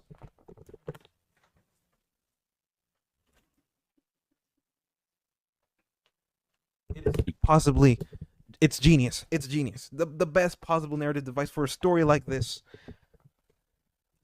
Especially for Ultraman, the best characterization I could think of for Ultraman as well. Like I again, I don't know much about Ultraman, but like it's so cool. What did you think Ultraman was going to be about? I don't know. I genuinely did not have any expectations whatsoever. I didn't think it was going to be bad per se. I just didn't know what to expect because, again, I'm not too familiar with Ultraman. So that's why this movie blew me away as much as it did, and I watched it 5 times. This movie's incredible. Like, the writing is incredible, too. Oh my god. I just hope that the rest of the Ultraman content is as good as this. That's my only wish. I would be really disappointed if the opposite was true. But I am holding on to hope that the rest of Ultraman is as good as this. Does Ultraman remind you of anyone? Ultra Mega, which is based off of Ultraman, which is a comic that I read, is really good. I highly recommend it. It's from Image Comics. Yeah. Blitzing through my notes because we are running out of time. Yeah, the concept of balance is handled in the best way possible in this movie without any of the esoteric babbling from the Monsterverse. Because it comes across as like esoteric babble, like you're just throwing these words around without actually acknowledging what they mean in the grand scheme of things. In this movie, the topic of balance is first, Ken, I need to balance my life. I need to balance my responsibility to Emmy, which appeared in my life because of my negligence, and I have to take care of her now. And also unforeseen circumstances like the KDF. Then I have to balance my life between that and baseball, something I love, something that connects me to my mother, which is gone, presumably dead. Then I have to balance that and my duties as Ultraman. So it's a balancing act. It's a balancing act. It is perfect. It is excellently done. It is just chef's kiss, brilliant. Like it's trying to and you can actually see him live the philosophy by having him avoid collateral damage as much as he can, at least the original Ultraman, because Ken doesn't care. But it's explicit that he doesn't care, which results in more collateral damage, which he is held accountable for. A movie holding a hero accountable for the collateral damage it causes. Oh my god, yes! Yes! This is writing. This is essentially writing at its best. Give me a sec. It's writing at its absolute best. It's perfect. It's perfect. Going through the rest. What Ultraman kaiju would you fight? I don't know, man. I don't know any Ultraman kaiju. I don't know. Um, yeah. Also, the lighting. The lighting is phenomenal. That's one thing. I'm sure you know more about VFX than I do, because you're the comic expert, I assume. I mean, I don't know much about Ultraman's kaiju. No. I mean, like the visuals. I mean, the visuals. See, this is why I have. This is why we need Braid in I here. mean, there's a lot of Jack Kirby monsters that are comparable. Jack Kirby. Yeah, because Jack Kirby used to do a lot of monsters, like just solely monster books before superhero books. And then later on, he just merged the monster books with the superhero books. Alex Gomez in chat says, "I'm late. What is the topic of today? Ultraman Rising and why it's a literary. It's a narrative masterpiece." The water physics are also phenomenal. The haze effects are also used correctly, especially with Ultraman's lenses, which are made apparent in the scene where he acquires Emmy for the first time. It's probably like one of the best scenes in the entire movie. Just when he meets Emmy for the first time, and like after Gigantron falls and is presumed dead. Probably one of the best scenes. Like the haze, the smoke, the fog, the water physics, the water droplets, the haze, the lens fog, the lenses moving. I also love how like military artillery actually like both the kaiju and Ultraman take damage from military artillery, so they're not completely invincible like other monster movies make them seem. Like it doesn't always have to be a bad thing, but here it's a lot better to have your monsters because not only does it make the KDF more effective, it also raises the stakes now because now we're being placed in a position where okay, the KDF no longer wants to work with Ultraman because Ultraman is protecting the thing that they want destroyed, and they want it destroyed for obviously noble reasons. So having him be vulnerable to those kinds of attacks, that also raises the stakes because now it means okay, Ultraman is always going to be in danger. The monsters that he's trying to protect, they're also going to be in danger. Again, raising the stakes in a logical way. It's so good. It's just so satisfying to see things clicking into place where they should. Is Ultraman a good character? I mean, in this movie, he is. I don't know about the other. I haven't seen it. Like I said, I haven't seen it. Is Ultraman now one of your favorite fictional characters? I wouldn't say so, but I definitely do love this version. I don't dislike them, if that's what you're wondering. I don't dislike them. Ultraman Rising took cues from Cosmos, it seems. I haven't seen that. But yeah, no, this movie is just phenomenal for in all the best ways. Just the visual storytelling, the writing, the everything. It's just perfect. Well, it's not a perfect movie, obviously. Every movie has its problems. Yeah. And it's also a bit strange how the containment shield that Ken uses just happens to fit Emmy perfectly. I thought that was pretty weird. But besides that, there's other problems as well with the writing, but they're rather minuscule. There's a confrontation between Emmy. No, not Emmy. There's a confrontation. You should just see it for yourself. Ultra 7 and the Might. Okay. Ultra 7 and Taiga might be good places to start. I mean, I started watching the original series. I liked it. I mean, I like the first episode anyway. Mainly because like a lot of the shots look like Alex Ross paintings, and that's what allured me to it. Pretty much why I liked it. But yeah, there is a discussion, an argument that Ken and his father have that, I mean, the argument itself, you just have to see it for yourself. But like the line that he says is kind of weird. The line that Professor Sato says, "Oh, I just wanted to protect you." It doesn't come across as something as that. Because that doesn't seem like something that someone like him would say. Because okay, if you abandon your family for monsters, then that's not something that, I mean, obviously protection, that's a given, but his main priority will always be to bridge the gap between humans and kaijus because he loves the kaijus. He admires the kaijus, and there's definitely a valid reason to. Like, we haven't seen animals like this. What do you mean? Are you saying Godzilla vs. Megalon isn't perfect? I'm going to let that simmer down. I'm going to let that simmer in. When did you first hear of Ultraman from Alpha Trion? I already answered that question. This is like the third time I answer it. Bro, it's just a common question, and it's fun each time. Yeah.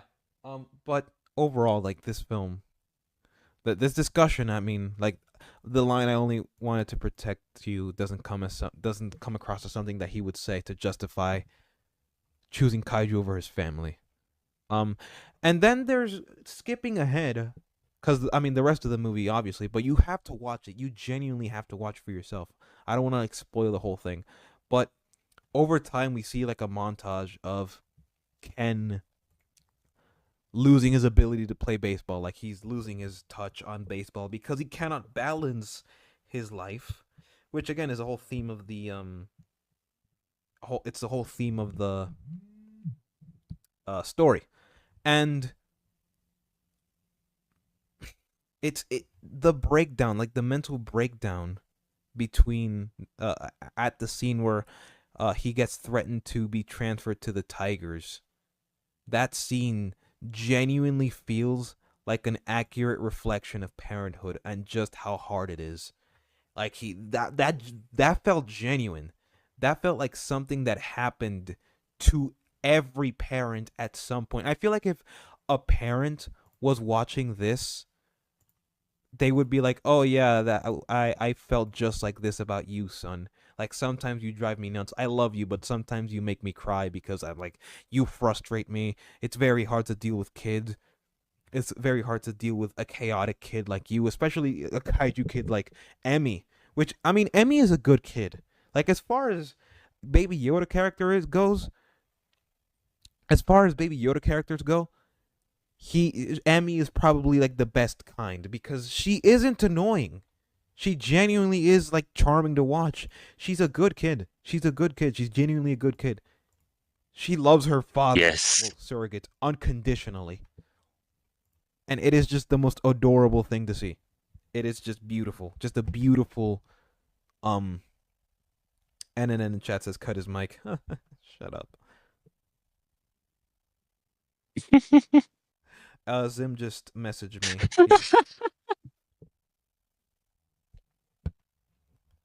Uh, hmm.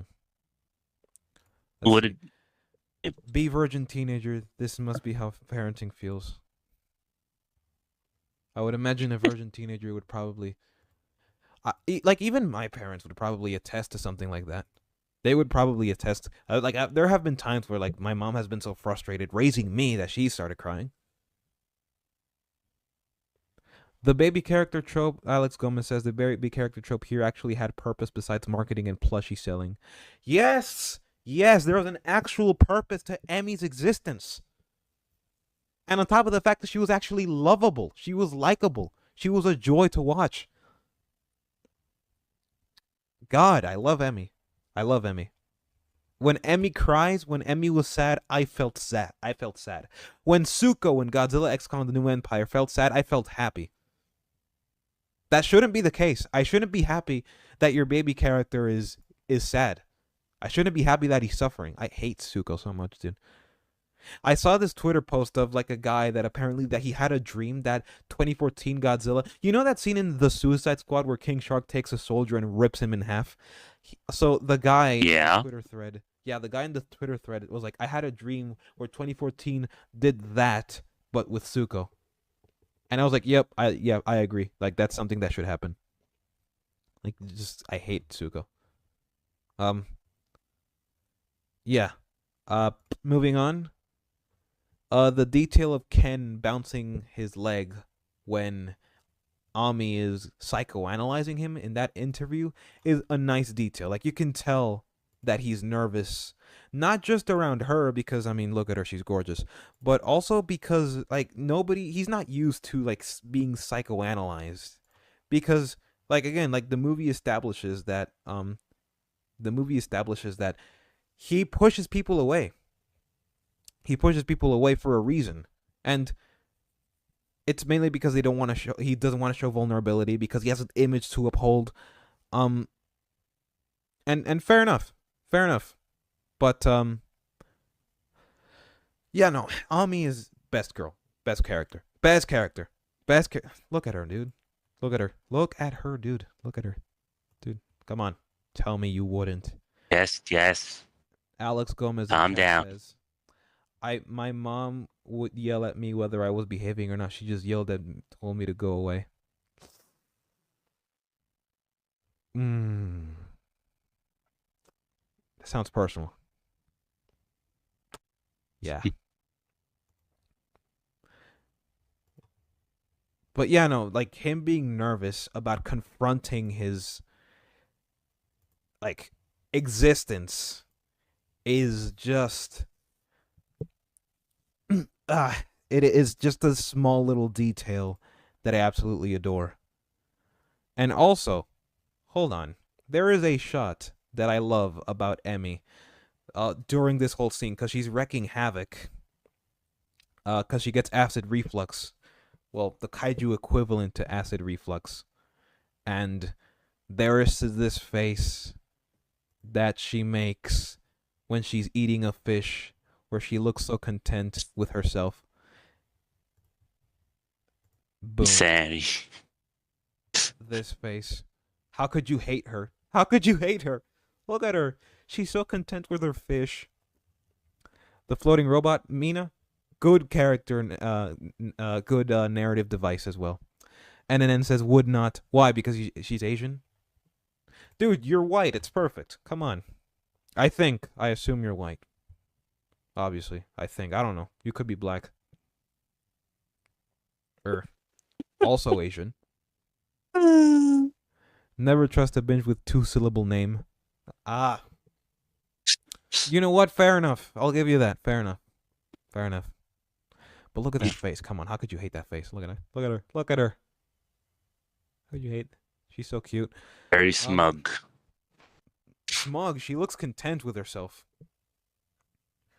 So the reason why I asked, this comes later. The reason why I asked why if Ultraman could hover is because in the scene where she gets chased by the KDF and she climbs that tower and she gets sedated, she could have if Ultraman could hover, if this version of Ultraman can hover, then he could have easily like hovered up to her and caught her without having to break her arm.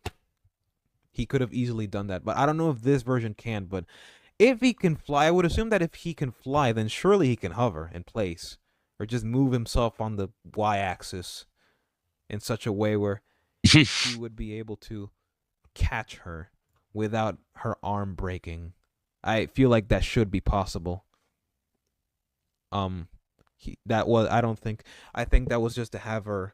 It was very contrived. This scene was quite contrived. They were doing really well until they pulled that stunt. Like you're telling me Ultraman can't fly, like cover, because like flying I can understand. Like the force of that of grabbing her would probably hurt her, but she ends up getting hurt anyway, and like her arm gets broken anyway. So like if you can hover to avoid that from happening, then wouldn't you? So I felt that scene. I can definitely see that this scene was quite contrived. It was very poorly structured at that point. It was doing really well. It was doing really well, but then you dropped the ball here. I think you dropped the ball here. I subscribed to Amazing Astronaut. Good. If only Amazing Astronaut posted videos. If only he had a YouTube channel. True. True, I'll make some soon. It's a busy time for me. Her smug aura mocks me. Looks like you've never had kids. It is a smuggler. She doesn't Is act. That's the thing. She doesn't act smug in the movie at all. it's She just just acts. it's just the face. She just acts content, happy. She's just always happy. She's always experiencing like new things. Like, oh my god, look at this thing. Oh my god, look at that thing. Copying what she sees. I see. Like you can see her playing baseball in the city, chasing people she finds appealing, and yeah, just saying hi to everything. Oh hi, look at this thing. Oh hi, look at that thing. Oh my god, that thing is so cool. It's incredible. Wow, all these colors, the colors. Like they had to. Bro didn't get the reference. Okay, Bro now that you didn't. think about it, okay, now that you mentioned that it's a reference, I kind of now notice that it's a reference. I just don't remember where it's from. Her smug aura mocks me. Okay, I think I know where that's from. I just don't remember where it is. Alice Gomez says they had to build tension. Yeah, but like if you establish firsthand that Ultraman can only fly, he can't just hover in place. Kind of like how, if you establish that he can only fly, again, I don't see why he wouldn't be able to hover. But if you establish that he can only fly and not hovering, then I feel like you wouldn't need to change the scene at all. Like that was just like a small little thing you could introduce into the scene so you don't have to change anything. Maybe like in the background or something, I don't know. Or like two kids arguing about what Ultraman can or cannot do. Like can or cannot do.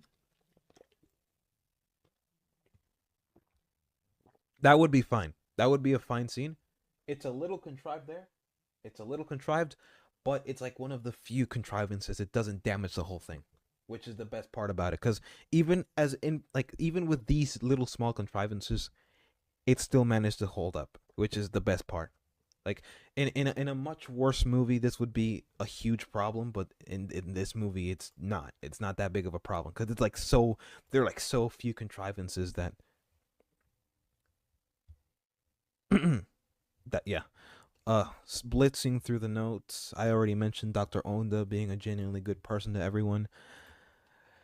So there's this discussion that later down the line, after Emmy gets her arm relocated, where Ken and his father are discussing what to do with Emmy, and yeah, like they're essentially, well, where are we like we're raising this kaiju who is in the future going to kick our butts essentially, and that scene in particular really stuck out with me because you don't see conversations like that in a lot of kaiju media, and I really appreciate that because it's such a in a situation like this that would be a question that you would have, like logically speaking. Yes, you would be thinking about something like this. You absolutely would, and I'm so happy that he brought it up. My only problem though is that this could have easily been rebutted. This could have easily been rebutted with something like, okay, so Kenji brings up a good point as to why they're helping raise a kaiju that will grow up to fight them in the future. This claim can be easily rebutted because it fails to operate under the premise that Ultraman isn't there to fight kaiju but to bridge the gap between humans and kaiju. The main issue here though is that the Professor Sato responds with "she needs us," which isn't really an answer. Like she says, "Ken, she needs us." Like, okay, like I know that she needs us, but like that doesn't really answer the question at hand now, does it? Like the overall like major concern, like I've been fighting kaiju for a while, and you're telling me that I have to raise this kaiju, the daughter kaiju of one of your greatest rivals, who in the future could inevitably end up kicking our butts in the future, could end up fighting us. Like, is that logical? Is that fair to me? Is that fair to like all of humanity that has to endure kaiju attacks on a regular basis? I do appreciate, Oh, and I very think it's a probably. good narrative choice that they brought this concern. Let's see. Okay, no, OBS did another tism. It's fine. We're fine. Uh, okay. What did Astro Let's think see. Ultraman was going to be about? I don't think he was expecting anything else either. What is your I feeling watched on the it? trailer, so I knew. Oh, he's detailing his expectations. Oh, okay. Okay. He's detailing his expectations. That makes sense. That makes sense. Um, going through the last bit of lines, that Ken acknowledging that he isn't a good hero is an excellent. It's just excellent piece of character work. Also, like at this point, we arrive at the scene where the KDF attacks the group, and uh, Emmy reaches her pupil stage.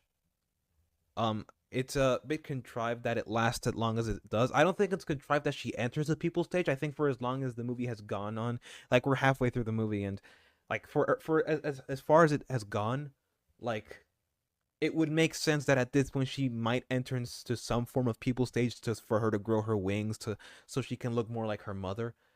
What doesn't make sense is just how long it takes. It should take a much longer time. This is the same problem like that Mothra had, like in King of the Monsters. Like she was just ready for the plot. You know what I mean? And then she gets attacked. They get attacked. When they get attacked, the what's it called? Um, Professor Sato suffers injuries. My main concern with this movie is like they're willing to like swear and do heavy themes, but they're not willing to show blood, and that's my main concern. Not with the kaiju, not showing any physical injuries with Ken, save for like that beating up that he got, no blood, nothing, which is a bit. I mean, I don't want to say it's dishonest, but it comes across as blue balling. You know what I mean? That's what it comes across. It's Yeah, not a. Yeah, it comes across as being blue balled into a mature story. This is a mature story, but there are places where blood needs to be there that it isn't, and this is certainly one of them. Because you're telling me that he's injured. What injuries did he suffer? I don't see anything physically. But yeah. Um, here it's also established later that Kenji's father is like still has Ultraman powers. He still has the ability to become him, even though he's injured. Apparently, he's apparently got this injury that he can't be Ultraman anymore, which is completely thrown out the window. it is thrown out the window.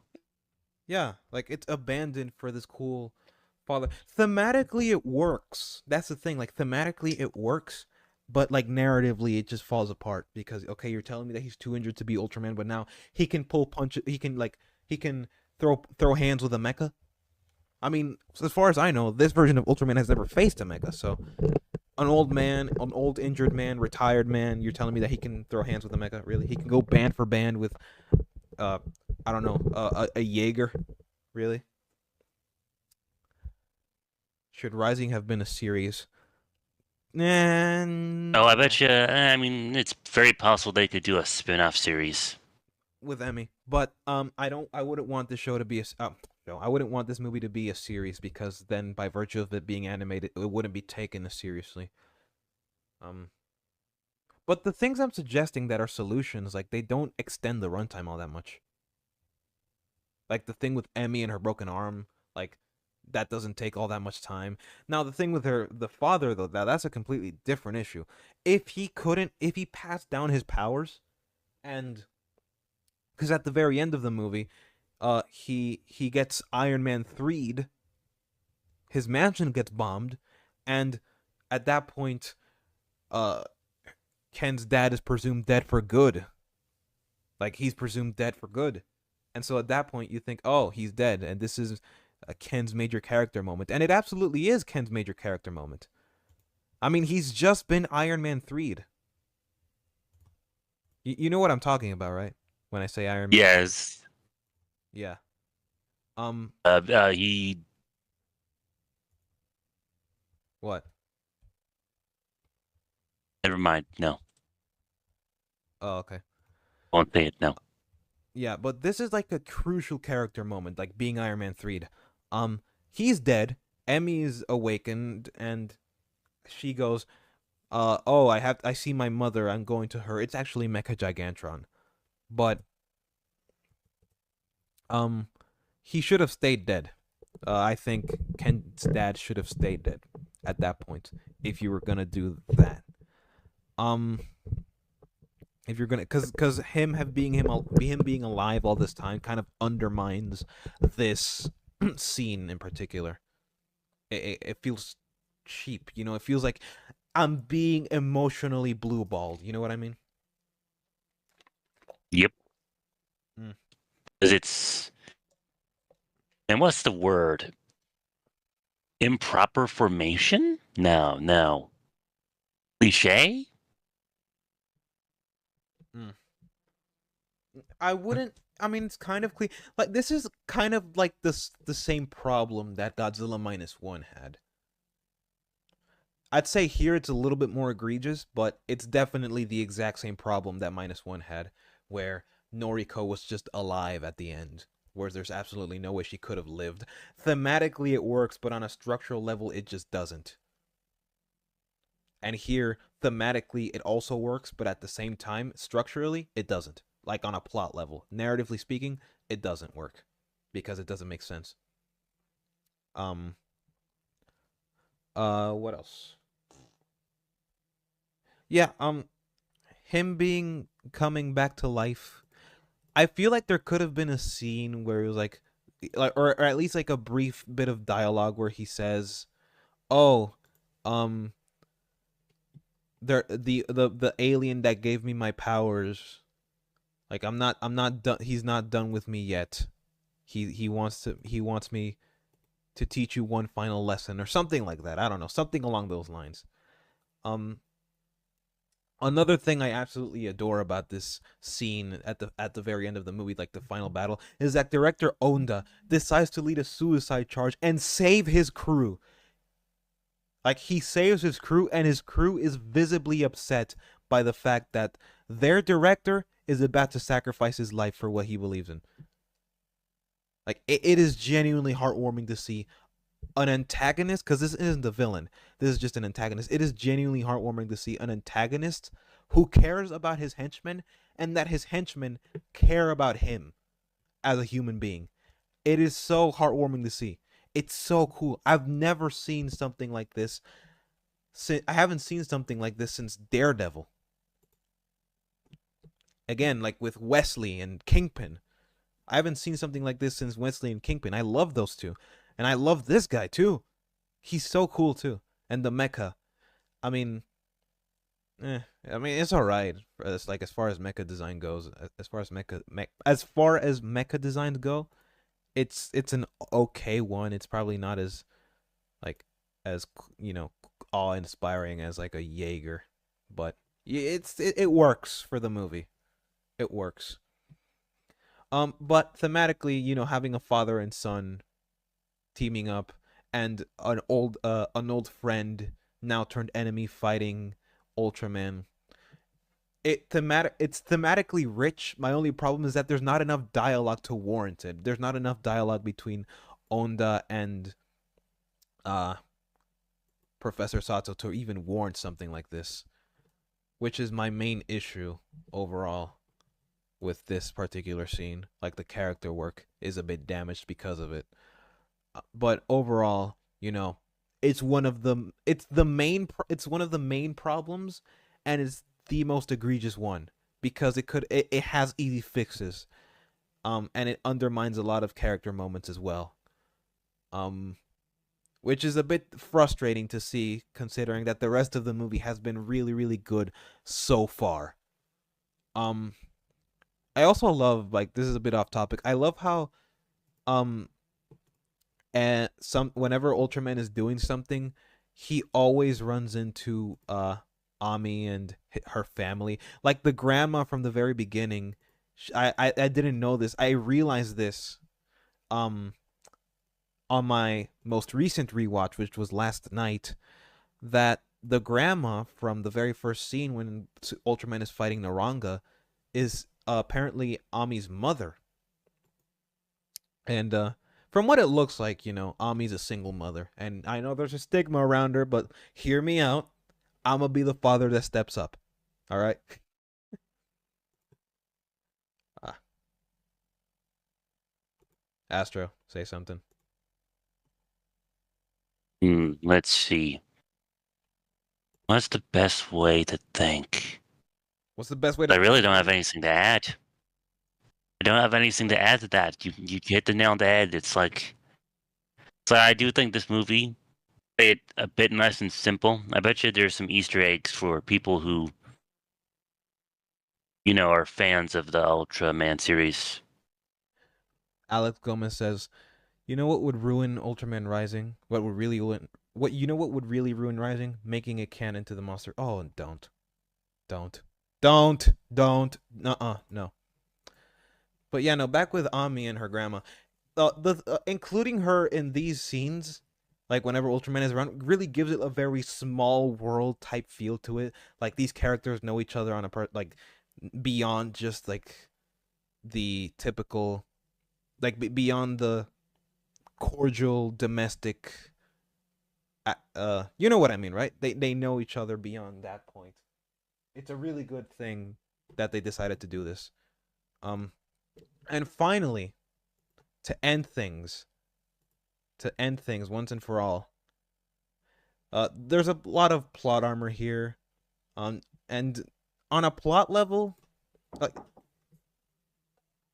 on a plot level, the on a plot level, the ending, narratively speaking, like thematically, if you're looking at it from a thematic point of view, it works, but structurally, again, plot armor.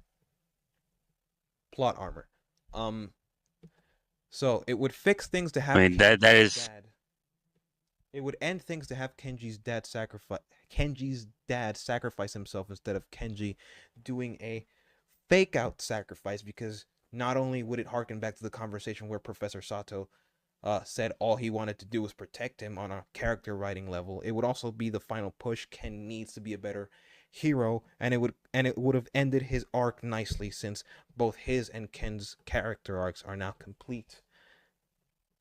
Um, there is not much you could do with his father past this point, and it would have still been thematically relevant to the story, and would have shown Onda that he did care about the death of his family the whole time. So more dialogue, more scenes where they interact, so that we could have that final payoff, which would have been, it would have been perfect at that point.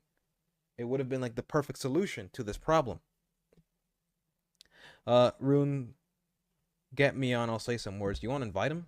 Do you want to invite him? let's Go see ahead. here. Go ahead. Go ahead. Do it. Do it. Do it. Let's see. Hold on, I'm not used to groups. How do I invite people to groups? There we go. Let's see. Pops. Don't say his. Oh, right. Wait. No, he's joining. Invited him. Oh. Guest star. My father. Final guest star of the show. Your father. He is not Yeah. your father. Hello, Pops. Dad. Welcome to the stream. Hi. Welcome to the last stream of Black Screen.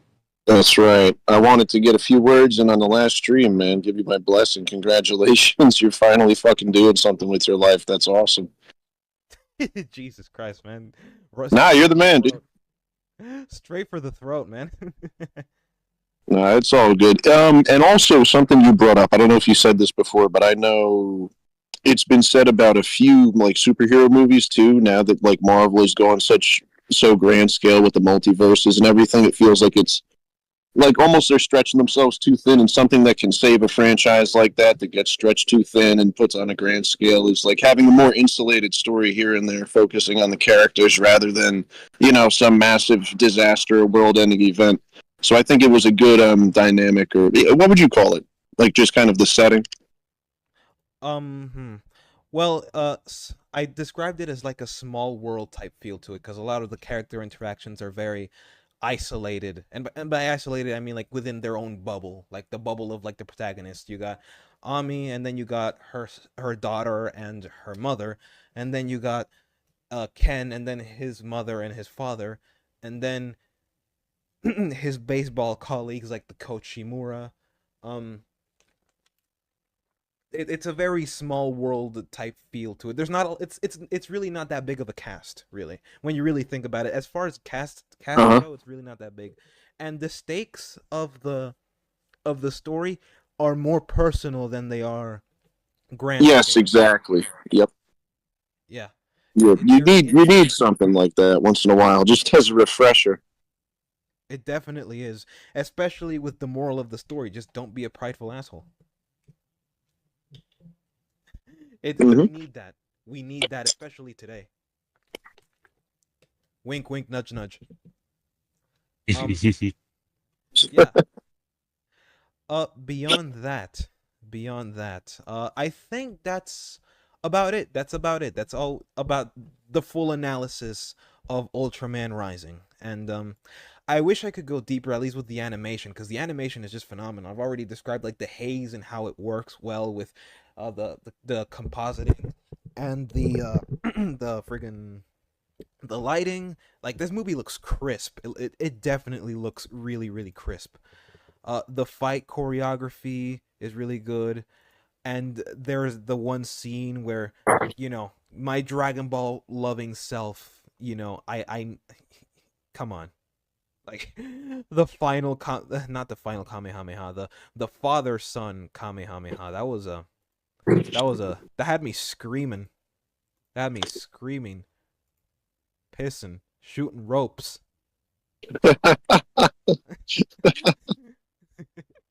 Really, Yeah, bro. The Cuban it link was will turn completely unexpected. the Cuban link will turn a diamond tester into a pipe bomb. Dang. They pissing, shitting, screaming, crying. Shooting ropes. I'm him. I've been I'm him. sick in the head. I will continue to. Anyway, yeah, let's not just devolve it into just a Brain rot. bunch of quotes. A bunch of quotes from fucking Dracula. Yeah. Oh, hell. Any extra? Anyone else in the comments want to give us something to talk about, or are we good to wrap it up? I think Astro's all good. Rooney's covered all of his notes. Yeah. Yeah, I mean, I'm done. I'm Uh, done. yeah, I So, mean, this was a great stream. yeah, great stream. We Yep. got a lot of people. We got a And the lot of things last one covered. We too. covered a full movie too. That's insane. I don't think Yeah. we've done that since the Magic. Rebel Moon stream. Remember that? There wasn't much to cover there. Oh yeah, no, absolutely. I would Hmm. have loved to do True like though. a Scargiver stream, but I don't think. I think I'm just gonna wait until like the director's cut for both. I think it's already out too. Shoot. All right. Maybe, I don't know. I would have loved to do that in the future. There's a lot of reaction videos I want to do in the future, but for now, I have to kill Ukrainians or something. I don't know. It's Yeah, late all right. already. So as we wrap it up, I hope everyone's plugs are down below. Astro, everyone go bully Astro into making more content more consistently, and everyone bully Rooney into coming on to the King of Candor stream on Wednesday. We're talking about a topic that he's pretty big into, and we were hoping he'd be able to join us. So shout out to them. Yeah, yeah. And one last thing I would like to mention before I go. Number one, the channel is not dead. It's merely on hiatus for several months. Number two, I will continue to make Godzilla videos. However, I only plan on making 4 and then I'm done. All right, I plan on retiring because I'm tired. I'm tired of you people. I'm tired of that lizard. I'm sick of it. I can't take it anymore. I want to talk about the stuff that I want to talk about, like Radiant Black and Kaiju number 8 and No, that's Ultra funny. Megas It's funny Spider-Man you're on Rebirth. here. I can stop after 4 more videos. I swear. I can stop after four Now more videos. you're They're several hours long in total. You're gonna probably finish them in a whole week by the time I'm done. Oh my god. Yeah, no. One last thing. Continue to watch my co-host's videos.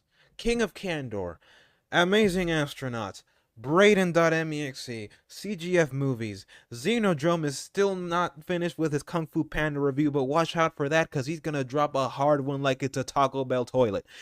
Watch King of Candor streams. And who am I missing? Zimzilla, my buddy, my bro, my compadre. He is streaming right now. You can watch his stream whenever. He invited me. I might be on. I might not. It's 9 p.m. I don't know. Maybe. I mean, I got nothing better to do except, just wait until I go to boot camp. What else? I need to plug one more person. Screaming Gators. And yeah. Quick side note for those of you who are more interested in sci-fi stuff, our buddy Lex Henderson also has a few books out. I know it's not YouTube brain rot that you can sit through while making dinner or whatever, but they're good books. He's got a few of them. They're on Amazon. His name is Lex Henderson. That is Lex Henderson, not Sex Henderson. Lex with an L. Wow. Yeah. Yeah. This is the end of season 1 for Blackscreen. Season 1, we're done. I hope I finished in a multiple of... I was hoping to finish in like an episode that was like a multiple of 5, like 15, 20, but you know what? 7 is a good number. 7 is the number. It's a good number. Yeah. What he said. 17. Yeah, it was my number when I played AAU basketball. I have a special thing for one of my favorite players ever wore 17, so whatever. Stay tuned. In season 2, I'll reveal who that player is. Season 2. Not gonna lie, it would be nice to have you as like a host in the future, to be honest, because we'll work on scheduling after you get your whole thing settled with the situation in the military. Don't worry about it for now, all right? First things first. Yeah. This has been Blackscreen. I have been your host, Blackaroonie. I forgot how to end this thing. Hold on. Cut to black. That's the one. Yeah. Cut to black. Oh, that's the one. Everybody have a good night. Cut to black.